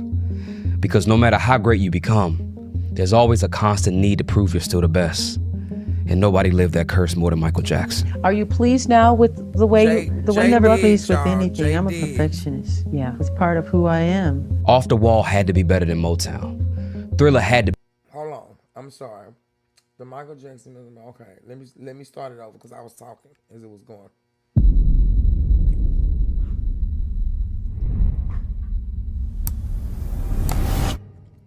The desire to be the greatest of all time is a never-ending curse. Because no matter how great you become, there's always a constant need to prove you're still the best. And nobody lived that curse more than Michael Jackson. Are you pleased now with the way I'm never pleased with anything. I'm a perfectionist. Yeah, it's part of who I am. Off the Wall had to be better than Motown. Thriller had to beat Off the Wall. And he kept trying to top himself with every album he recorded after. Every tour had to make the last one look small. Not because the fans or the label demanded it. It's because Michael expected it of himself. That kind of mentality is what made him the greatest entertainer who ever lived. And unfortunately, it's also what made him the perfect target. This is the final curtain call. Okay? And see you in July. By 2008, Michael Jackson hadn't toured in over a decade. He was 50 years old, his public image was in ruins, and he was sitting on over $400 million in debt. He needed one more show, one more moment to prove to the world and to himself that he was still him. And there were people around him who knew that. People who understood Michael's need to perform wasn't just ambition anymore. It became desperation. And sometimes in the music industry, one person's desperation is another person's opportunity. Even as a teenager, Michael had an obsession for greatness. He practiced nonstop. He was constantly pushing Motown for solo songs. Nothing was gonna stop him. Actually, you're becoming like a stage addict. I really am. Like when there are off days and there is no show, I'm up at night dancing just to see. It's really strange. Guess I'm an addict. Can't help it. His love for music and his dedication to the craft gave him the power to push through dangerous rehearsals and performances. He spent hours working on his Motown 25 routine while recovering from surgery. He even kept dancing when his hair caught fire during the Pepsi commercial, and in 1995, he pushed himself to the point of passing out during rehearsals for an HBO special. The need to be the best wasn't a choice for Michael. It was in his blood. And that's exactly what made him vulnerable to what came next. AEG, giving the world reason to cheer. In 2008, a company called AEG Live approached Michael with a proposal. AEG owns arenas, they promote tours, they're behind some of the biggest concerts on the planet. And they saw something in Michael that nobody else was willing to bet on at the time. A comeback. This is the moment. This is it. The deal was massive. 50 shows at London's O2 Arena. A residency called This Is It.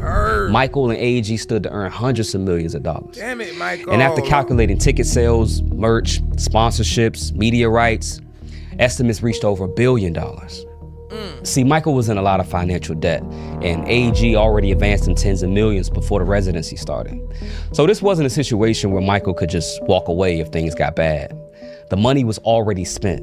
Contracts were signed.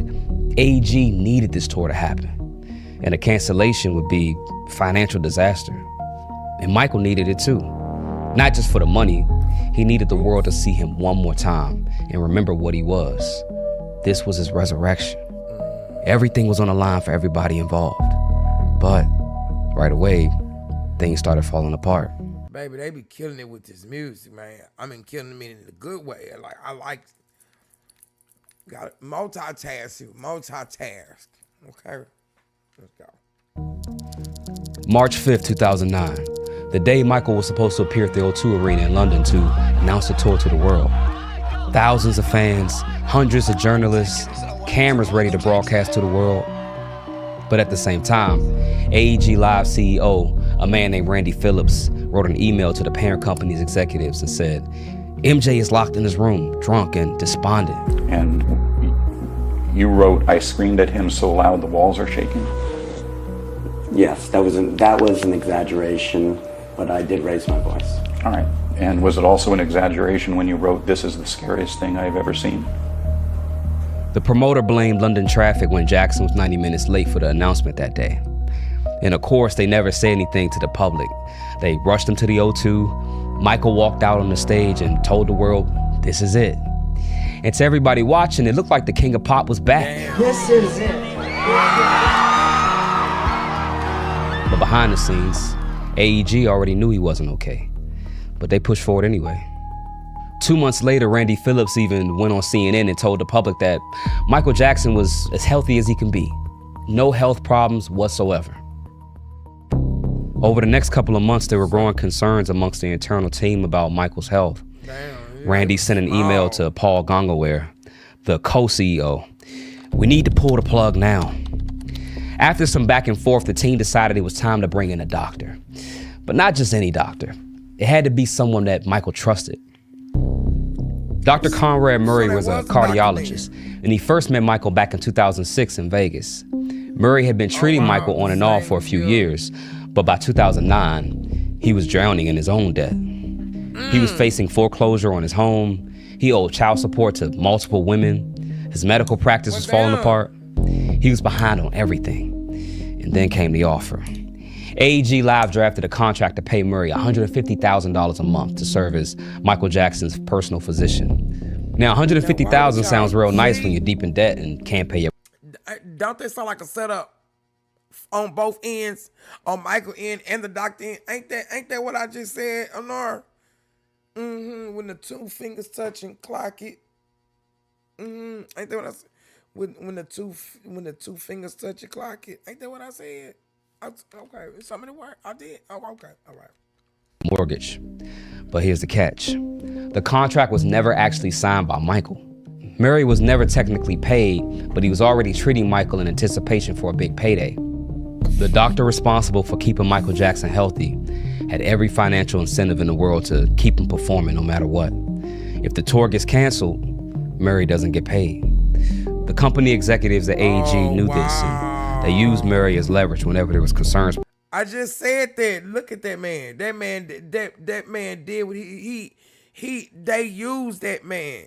They look. That's the face of a kind of like a unalive, want to unalive himself type. Like y'all set me up to do this for the King of Pop. When I'm thinking that I'm helping them or doing whatever, and then because y'all want to go ahead and get Michael out the way. So then this was damn near 2 for 1. Because guess what? You was in it. So now brought up about Michael's health. They had the doctor in their back pocket. Did you ever talk to Dr. Murray about Michael Jackson's health? Not so much about his health, no. Well, what in particular did you talk to him about? Well, I talked to him about being willing to get him whatever he needed to do what he had to do. So now you got 3 parties locked into this situation. Michael, who needs to prove he's still the greatest. AEG, who needs the tour to happen to recoup their investment. And Dr. Murray, who needs Michael to push through to collect his paycheck. Every single person around Michael Jackson had a financial reason to keep. Hey man, I'm pretty glad. Ain't y'all kind of glad I picked this one? This is hold on, man. Let me go ahead and clock it. I be picking some nice little shit. People just gotta be into it. At least it'll be out there in the algorithm. It'll be there. Somebody will find it. Mm-hmm.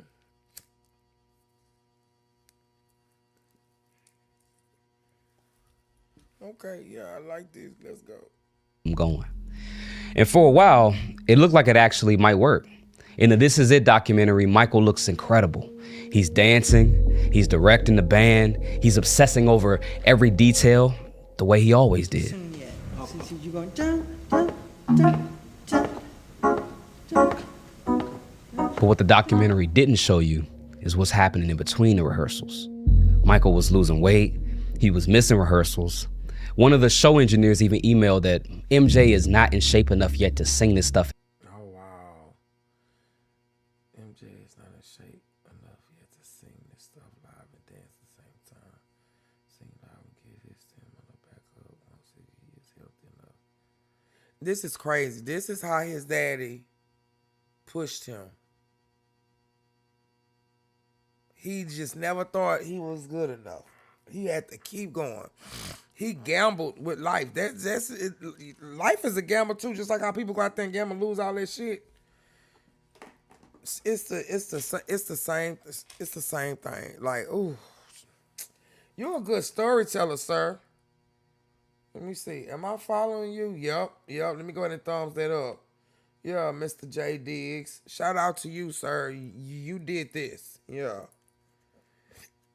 Get your facts together and straight. We expose it, really. Rest in heaven. Or wherever you are. And dance at the same time. Now keep in mind, this email was sent 1 month before the first show. People on the production team, they were starting to notice, but nobody wanted to be the person who pulled the plug. As the first show date was quickly approaching, the pressure was reaching. Did not say that, Anara. Did not say. Man, look, I ain't even watch. I promise you I ain't watched this. I promise you. All I did was I just clicked on and said Michael. Anything, and I seen the title, and I seen the thumbnail. And now I see what they be meaning about them damn thumbnails to draw you in. Okay, my shit ain't like that. It ain't like that yet. By the time I get up there, I'm gonna be able to have somebody doing for me and be like, until I'm able to learn it. Like, here, chunky little something. Oh shit, hey, you just never know. Might have people out there that just come my way and don't mind, and you know what I'm saying, doing it. But the thumbnails is what caught me. And I seen a little bit of part of it. I was like, 45 days before his first show in Burbank, California. Ooh. So they were just going to push that man on stage. What if that man would have... A boiling point. Dancers were making sure every step was in line. The band spent hours making sure every song was perfect. Sometimes even repeating the same section of a song over and over again. And not only did Michael have to sound his best, he also had to look his best. And that was a job for Karen Faye. Just a little bit softer. Karen was Michael's hair and makeup artist for over 20 years. He was like a brother to her. And when she was brought on board, she noticed something wasn't quite right.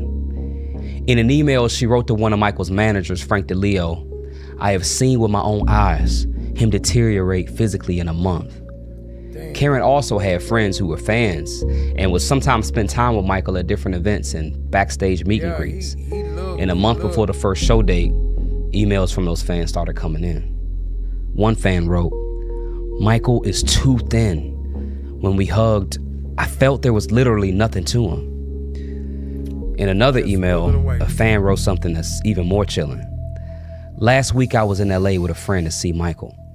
She said when he took his jacket off, she saw a skeleton. She went on to say, if we do nothing, he will die." His promoter struck a deal for Jackson to stay for 40 more shows. Well, he's now panicking and says he's not physically strong enough for that many shows.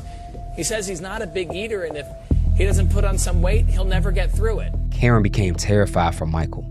She was working hands-on with him on a daily basis and could physically see his deterioration. Near the end of Karen's email to Michael's manager, she says, "You do not want him collapsing in front of thousands of people. His bones are protruding." And then at the end of the email, she says, "I'm leaving this in your hands as you have instructed me to do so." Now, according to other emails and personal accounts, Michael was pretty stubborn, and there wasn't much his manager, let alone his hairstylist, could say to make him walk away from one of the most important moments of his life. You know, there are a couple of days where you say, Mike, are you all right? Are you taking anything? Or you seem... Well, no. Why? What would make you think that? Don't ask me that. He said that. I have kids. I'm not doing that. So what are you going to say? You know, he's a grown man. The only people who could put a stop to this whole thing were the people in charge of AEG Live.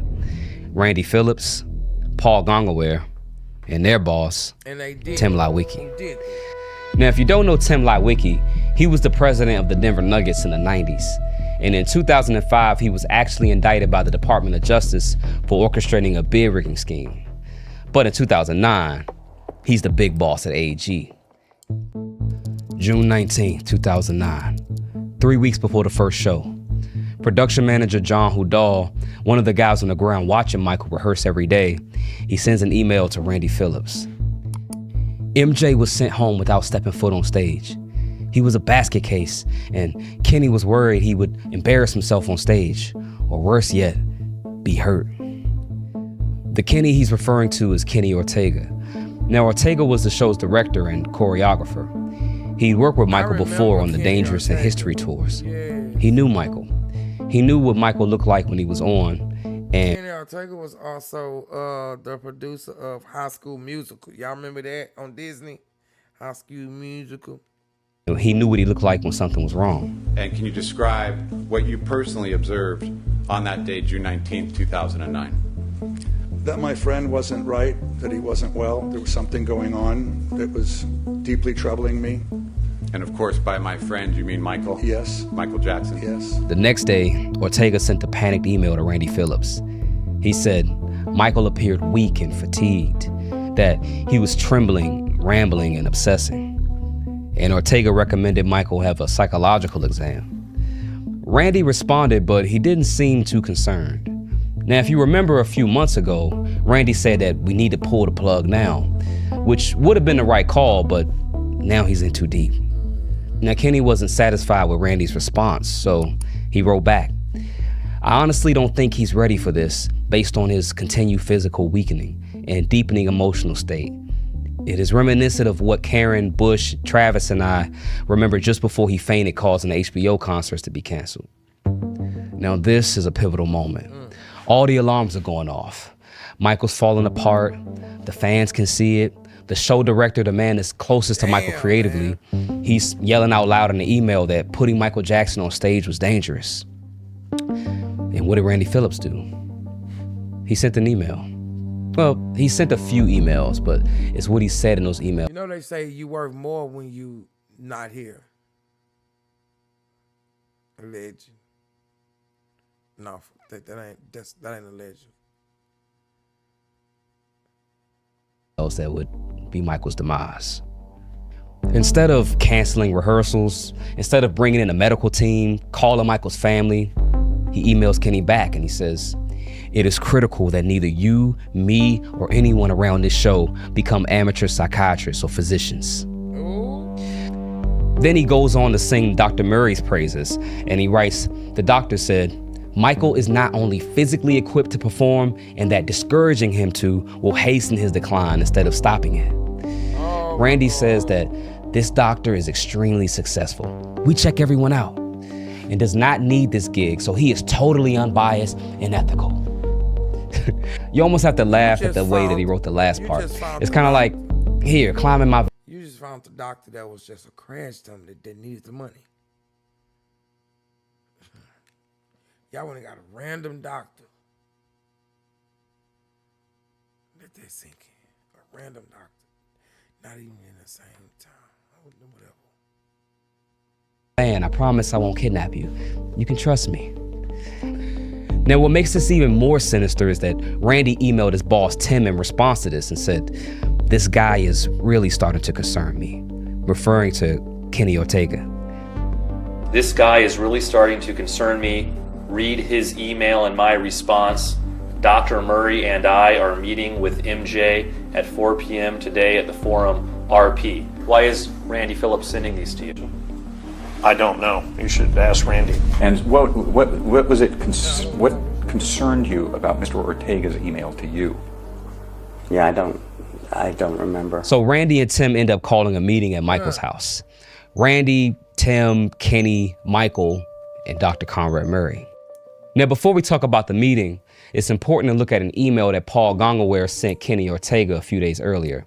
Now, Kenny sent an email to Paul first saying that the doctor didn't clear Michael for a rehearsal. And Paul's response really shines a light on what happens at the meeting. Paul replies, "We want to remind Murray that it's AEG, not MJ, who's paying his salary. We want to remind him what is expected of him."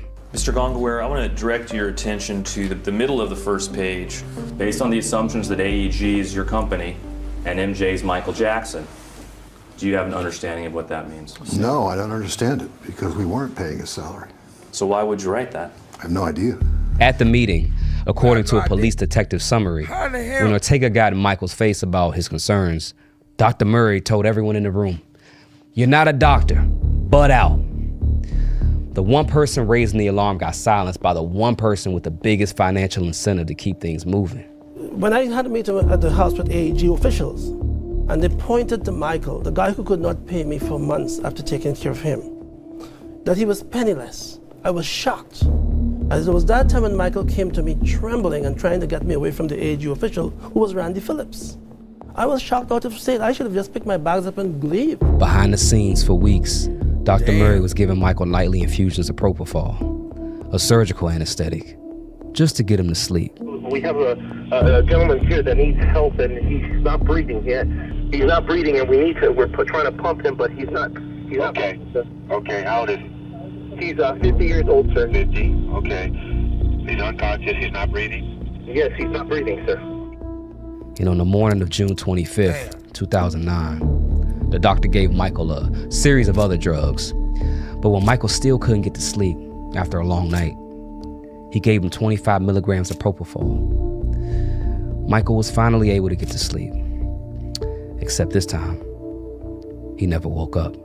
Michael Jackson suffered cardiac arrest this afternoon. He was rushed to UCLA Medical Center. The King of Pop died suddenly at the age of 50 at about 2:30 this afternoon. He was on the verge of a 50-date comeback tour, but today he collapsed with a massive cardiac arrest, rushed to the hospital in a coma. Doctors could not save him.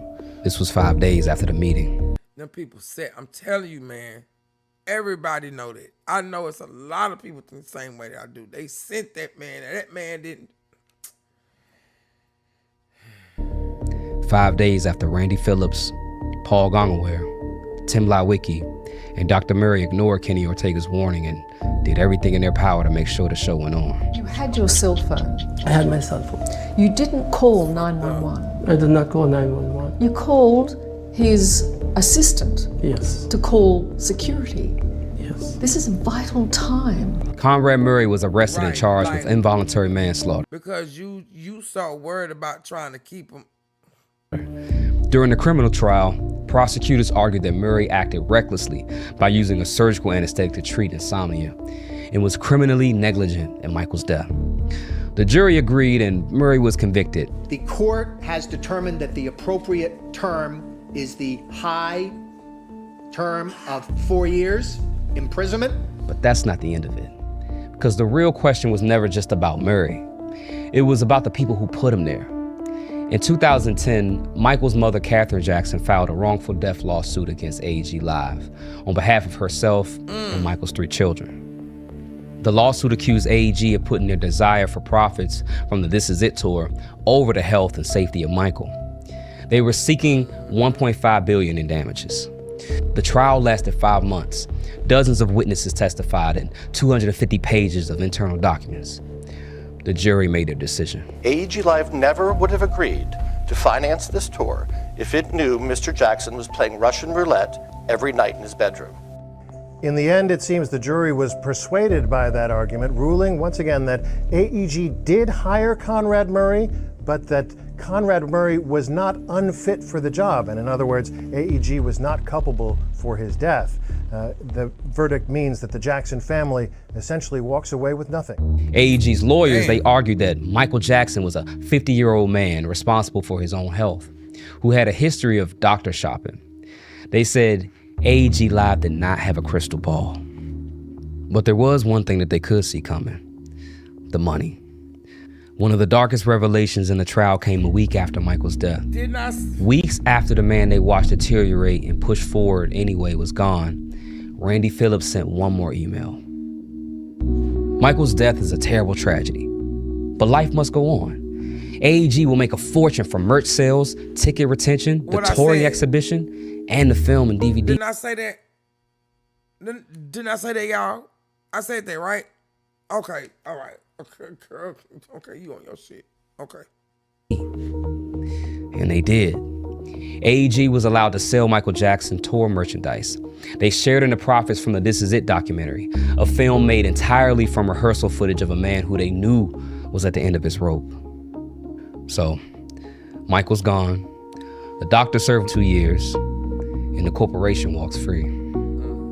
But see, there's one silver lining to this story. See, AEG can make as much money as they want, but they can never own Michael's legacy. There's one thing Michael loved more than the music and being the best, and that was his fans and how he made us feel. The emails don't define him, the trial doesn't define him, we define him. Every time somebody puts on Thriller at a party, or every time a kid tries to do the moonwalk for the first time, almost every artist looks up to Michael. They know they can never be him, but Michael's legacy inspires everyone to be just a little bit better, a little bit greater, and AEG Live can never take that. Now, Michael was no stranger to speaking out about companies that were trying to exploit him. We have access to these emails in hindsight, but Michael didn't know at the time. But one company Michael knew all about was Sony, and he spent the last few years of his life trying to take them down. If you want to hear more about that story, Okay, so that's the end of that one. Okay, I picked some good. All right. Candace, we gonna leave you last, okay? We gonna go to Jamal, aka Jamal, and see what he got going on, okay?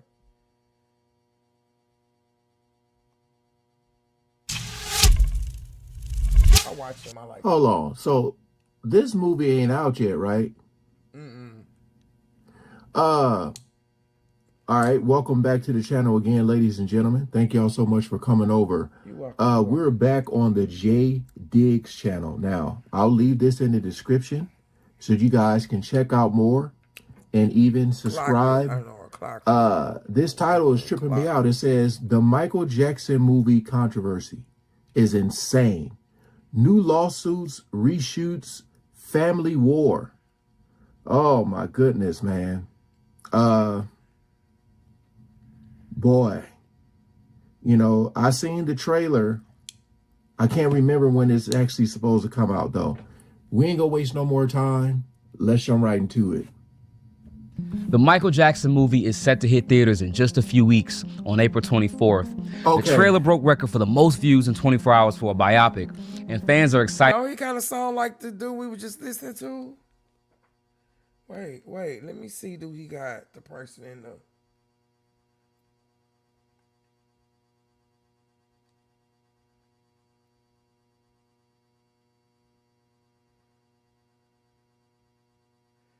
Okay, I don't know. It sound like him, though.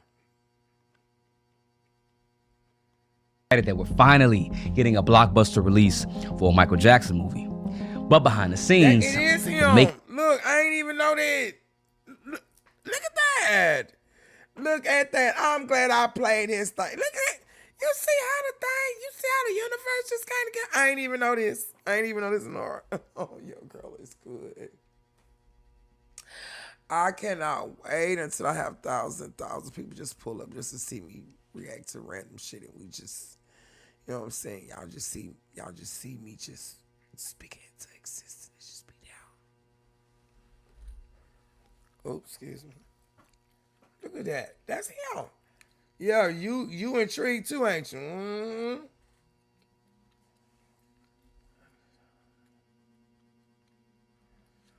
Shit. I might as well go to the man's page. No, you know what? I'm not gonna do that tomorrow. I'm gonna show you the love. Making of this movie couldn't be more of a shit show. It's been delayed 3 times. They had to throw out the entire ending and reshoot it because they accidentally broke a legal agreement that they didn't even know about. Damn. Michael Jackson's own daughter is calling the movie full of lies, and allegedly Janet got into a screaming match with her brother Jermaine at a private family screening. And all of this is happening while the estate is fighting lawsuits from multiple people. And you want to stay to the end because I have so much damn money, but guess what? See, y'all wanted him to get up out of there so fast. Y'all did that. And now that man gone and left y'all. Hey, he ain't in no more pain. Y'all got exactly what y'all wanted to get up out of. I didn't kill. That's like I care about the dollar. The green dollar. Y'all, stupid asses. All of them, all the way down to the doctor.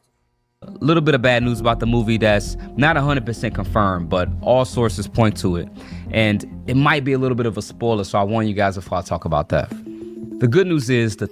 Sheesh. So, I'm just wondering, is this about money or about, like, the character, like, his character? Like, is the movie making him look good, making him look bad? Like what? Oh my goodness. And then of course, you know, you got the people who are probably playing the siblings and stuff, like, you know, there's always like, I don't like how they look, or they know that don't sound like me. Boy. Talent behind the movie is fully stacked. It's directed by Antoine Fuqua. Today with Denzel Washington. The script is written by John Logan, who also wrote Gladiator and Skyfall. And the lead producer is Graham King, the same producer behind the Freddie Mercury movie, Bohemian Rhapsody. Also, we got a great cast. Michael's own nephew, of course, Jafar Jackson, Coleman Domingo playing Joe Jackson, Nia Long as Catherine, and Miles Teller as John Bronca. Now, if you don't know the name John Bronca, I wouldn't be surprised. And that's one of the first controversies with the film and one of Paris Jackson's biggest issues. So the film was co-produced by the Michael Jackson estate, and the two men that run the estate are John McClane and John Bronca. When Michael died in 2009, he left the two men in charge of everything: the music, money, his brand, and their role is to manage everything for the benefit of the family. But according to Paris Jackson, they've only been benefiting themselves. Paris specifically called out the fact that John Bronca, the guy running the estate, he used his role as the executive producer to cast Miles Teller. And Miles Teller is the only A-list actor. Now, Paris is saying the estate has become a vehicle for John Bronca to make money and build his own profile, not to protect her father's legacy. She actually filed a lawsuit against the estate, which we'll get into. But before we talk about that, we got to talk about the lawsuit, which almost canceled the movie altogether. The screenwriter wrote the original version of the script so that it opened and closed with the 1993 Jordan Chandler case. And Jordan Chandler was the boy whose father accused Michael of SA in 1993. They shot the whole thing, the movie was done, they were in the editing stage, and they had a release date set for April of last year in 2025. But they realized they had a massive problem. When Michael's legal team settled with the Chandler family back in '94, part of that settlement included a clause that said Jordan Chandler's story and identity could never be dramatized in any film. And the movie they just spent $150 million making, it violated that agreement directly. Now, Damn. Like, how did they drop the ball on that? Oh my goodness, man. Oh, there's gonna be this. Crazy thing is, how did John Bronca and John McClane, the men who are running Michael Jackson's estate, they have access to every document that Michael ever signed. And somehow during the whole process, they missed this legally binding clause. Yeah. Now the directors and the writers, they didn't know about the clause. They actually had to find out about it through a Financial Times article. So now you got a $150 million movie with an ending you can't use. The entire third act had to be thrown out and rewritten. They brought everyone back for 22 days of reshoots. The release date got pushed back, and the allegations that haunted Michael the last 15 years of his public life got cut out of the movie altogether. Now, as someone who believes Michael was innocent, it kind of sucks because the original version of the movie, it would have been better for his legacy, because you can let the people see the evidence, let them see the timeline, let them see that the father was recorded on tape talking about a plan to destroy Michael even before the accusation was made. If I go through with this, I win big time. I will get everything I want. They will be destroyed forever. But it gets worse. The Financial Times story I just mentioned, where they found out about the legal clause, it reveals something even more suspicious about the men running the estate. In 2019, the Leaving Neverland documentary came out, which featured Wade Robson and James Safechuck, who claimed Michael did things to them at Neverland Ranch. That part we know about. But after the documentary came out, the Casillo family, who were close to Michael, came to the estate with their own accusations. He was wonderful, and we treated him as he was part of our family, and that he was not the king of pop, but just a human being. He always called us the family of love, my second family. Now, you would expect the estate to go to court and at least try to... It's just crazy. You see that in the corner, it said, I don't know if you can see it, but it was saying Oprah, like that was on Oprah, man. She be in it, don't she? I ain't fooling Oprah now. As he was part of our family, and that he was not the king of pop, but just a human being. He always called us the family of love, my second family. Now, you would expect the estate to go to court and at least try to fight the allegations, but instead, they paid him off, quietly. Each of them was set to receive $3.3 million over 6 years. And by the time everything went public, each of them had already collected $2.8 million. And you can tell this is kind of a money grab, because one of the accusers, they came back and said the deal wasn't enough and they wanted $213 million. Damn. And funny enough, that demand came right after the estate was closing a deal to sell Michael's music catalog to Sony, which Michael never wanted to do, by the way. It just looks bad because the estate is paying millions to random accusers while at the same time producing a movie that calls them all liars. Which they are liars in my opinion, but why pay them off? Especially without a fight. And Paris Jackson has these same questions. She says the estate has been mismanaging money for years, and she's going after them in her own lawsuit. Paris has been at war with the estate for some time now, but the biopic really kicked things off as of recently. In September of 2025, she posted some videos on IG and called the script dishonest. She said it was a lot of full-blown lies. Now, she also kind of alludes to the fact that there may be some dark truths about Michael. She says that like us fans live in a fantasy. And even though she is his daughter, she's so young, and when the main allegations came out in the early 90s, she wasn't even born yet. So I'm not sure what she was referring to here, but I'll let you hear from her own words. A big reason why I haven't said anything up until this point is because I know a lot of you guys are going to be happy with it. Like, a big section. The film panders to a very specific section of my dad's fandom that still lives in the fantasy, and they're going to be happy with it. It's Hollywood, so it's fantasy land. It's not real, but it's sold to you as real. A mythical, magical stick. That's all it is. It's what Hollywood is. It's not reality. It's Hollywood. And there's a lot of inaccuracy, and there's a lot of just full-blown lies. And at the end of the day, like, that doesn't really fly with me. I don't really like dishonesty. I spoke up. I wasn't heard. I fucked off. That's it. Y'all are gonna like the fucking movie, so just go watch it, go enjoy it, do whatever, leave me out of it. Now, as somebody who works in the music industry myself, I've never met Michael, but I do know people personally that have worked with Michael and been in a room with Michael. And all they can ever talk about is how diligent he is, how obsessed with music he is, how down to earth he actually is, and he really is the greatest. So unless she is talking about the allegations or some other family secrets, I don't know what fantasy world that she's referring to. But I am on Paris's side when it comes to John Branca and John McClane mismanaging the money for the estate. So even right now, Paris is still in and out of court. She says in 2021 alone, Branca and McClane took more than $10 million in compensation, which is more than double what any member of Michael's family received that same year. Now, in response to this, they got her case thrown out on procedural grounds and made her pay their legal fees. Damn. But just this past month, Paris submitted a new motion accusing Branca of losing sight of his responsibilities. So we'll see how that goes. But while Paris is fighting the estate from the outside, inside the family, things aren't much better. Or at least that's what the headlines say. Earlier this month, the Jackson family got together in LA for a private screening of the finished film. Everyone says Jafar looks incredible. And this should have been a big moment for the family. But then TMZ and Page Six published reports claiming the screening turned into a family war. According to their anonymous sources, Janet Jackson was critical of almost everything. And then Jermaine Jackson, Jafar's father, he exploded on her, telling her that she was jealous. But the Jackson family came out and said that this simply wasn't true.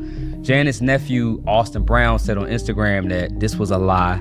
And Taj Jackson, Tito's son, he posted on X saying, "Please don't promote false stories, gossip, or lies. This is our MJ party now, and they weren't invited." So I don't know. I would say we would have to believe the family, right? I don't believe Janet and Jermaine got into a full-blown shouting match or anything like that. How many nieces and nephews is it? I'm just wondering how many, like with all the siblings of Michael, how many kids do they all have? Because it was, because I know some of them tried to sing. I don't know what they're doing now. Like even Jafar, I don't even know who, unless I missed it, whose son is he? Jeez, it's a lot of them, man. This is our MJ party now, and they weren't invited. So I don't know. I would say we would have to believe the family, right? I don't believe Janet and Jermaine got into a full-blown shouting match or anything like that. But here's the things that we do know. Janet was offered a role in the production, and she turned it down.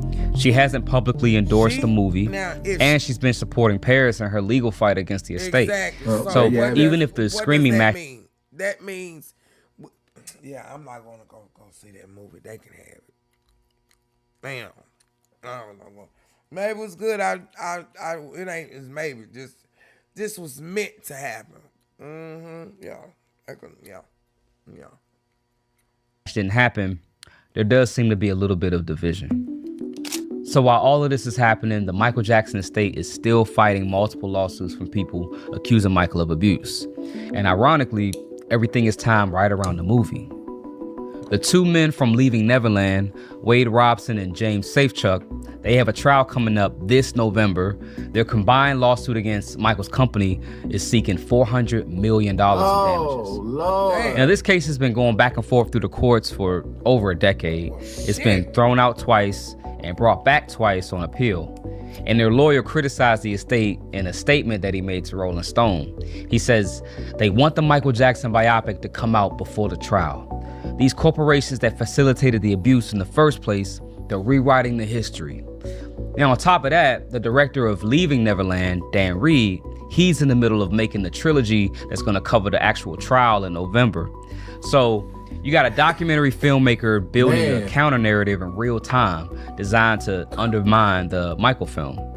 That whole thing is crazy because on one hand, you don't want to potentially blame the victims, but also at the same time, Wade and James have both gone on record defending Michael.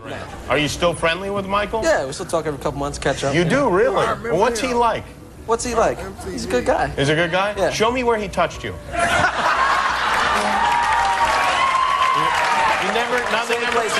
Nothing ever like that? No nonsense, no shenanigans, but he's a weird... But the newest lawsuit came just weeks ago. In February, the four siblings from the Casillo family filed a federal lawsuit accusing Michael Jackson of trafficking. Now, these are the same people who the estate has already paid $3 million to. So I have to ask you, Frank, Marie, Nicole, were there ever any improprieties with you and Michael Jackson? Never. Michael couldn't harm a fly. Now this one is wild because now they're saying Michael transported minors across state lines and international borders. Now this is coming just 5 weeks before the biopic's release date. But the weird part is the Casillo family, they were known as Michael's second family. Frank Castillo, he wrote a whole book in 2011 called My Friend Michael, where he praised them on every page. They were some of the most loyal people in his life. For 25 years, they said nothing happened. And now they're saying everything happened. Man. Their explanation is that leaving Neverland deprogrammed them, and that watching other accusers tell their stories helped them realize what had been done to them. So here's where I'm at personally with all of this. Michael was investigated by the FBI for over a decade. They found nothing. He went to trial in 2005. The jury, they heard all the evidence and they found him not guilty. Plus, the patterns and the timing of everything just doesn't really add up. Wade Robson defended Michael for years. He testified under oath that nothing happened. Then, after he was turned down for the Michael Cirque du Soleil show, he suddenly remembered that he was a victim. And then the Castillo family, they wrote books, they went on national TV, spent decades praising Michael as the greatest person they'd ever known. He's such a kind and gentle soul. So when you heard those charges and heard those charges then again, and he went on trial for those charges, what did you think? You know, this is ridiculous. It's ridiculous. Terrible. You know, Michael was a target, and unfortunately, he was targeted. And then they come forward after the estate was worth billions, accepted millions in a settlement, and then that wasn't enough. They wanted millions more, timed to a major business deal. It's like every single time the accusations they surface when there's money to be made. Also, people know what the truth is. People know what really happened. All of us on the outside looking in, all we're doing is speculating.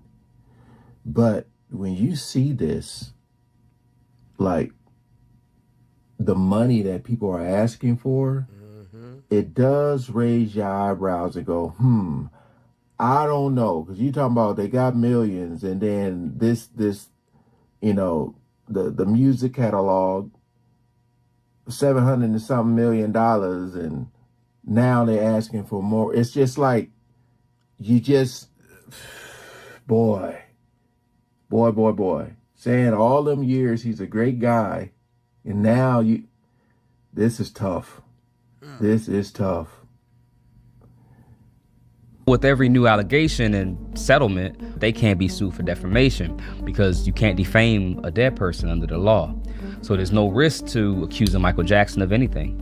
It's only financial gain. Man. And we'll never know what happened behind closed doors, but based on everything I've looked at, I believe Michael was innocent. And I think the timing of all these allegations and lawsuits right before the biggest movie about his life, it kind of tells you what everything's really about. We know our brother, but Michael wouldn't do anything like that. And then he waits until after the passing of Michael, 10 years later, to come out and state this. Why do you think they're coming forward now? Money.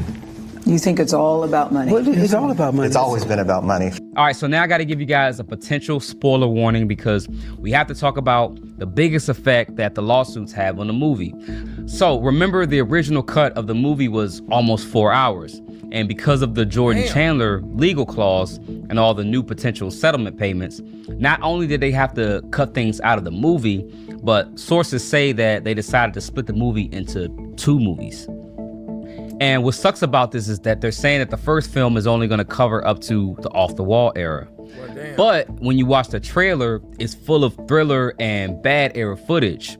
So either the first film goes further than what's being reported, or the trailer is selling you a movie that you're not actually getting yet.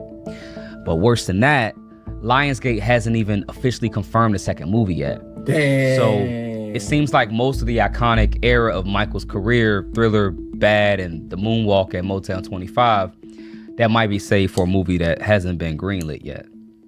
But with all that said, nothing can stop me from being excited to see this movie. I already got my tickets, and we cover Michael here a lot. Man, how you gonna sit up there and tell us all that shit and then come back and be like, you know what? Ain't nothing gonna stop me from seeing this movie. make me feel bad how I fucking don't chop. Okay? Why don't chop?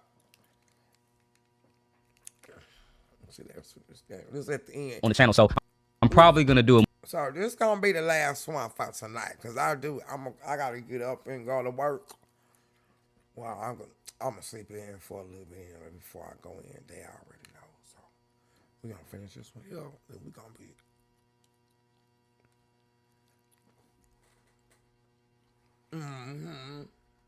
movie review, but it's gonna be crazy because the movie drops April 24th. The Robson Safe Truck trial, that starts in November. The Castillo lawsuit, that's still pending. Paris Jackson is still fighting the estate in court. And then a third Leaving Neverland documentary is being made right now that's gonna cover the trial in November. So it looks like 2026 is gonna be the most contested year for Michael Jackson's legacy since he died. But luckily, I already have one of the top Michael Jackson documentaries on YouTube that covers Michael's legacy and just how great he was. So I'll leave that video for you here so you can watch that next. Until next time. Look. Yeah, I like it. I like this. This is crazy, man, because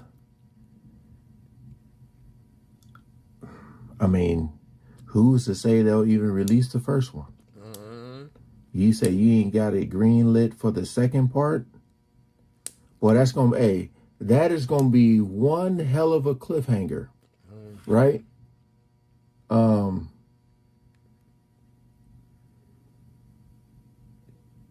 Someone said the music industry will never let Michael rest in peace. They won't. Paris and Janet should come out with a book with Okay, well, he reading some stuff now. But yeah, y'all.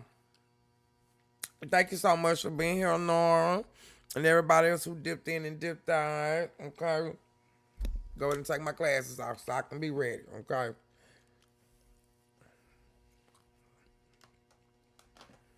This time I caught myself. All right, y'all. Like I always say.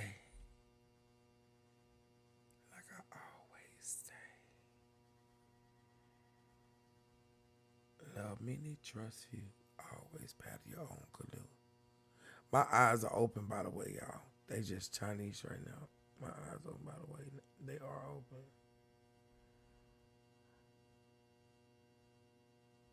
Love many, trust few, always paddle your own canoe. Don't take no wooden nickels, because you can't spend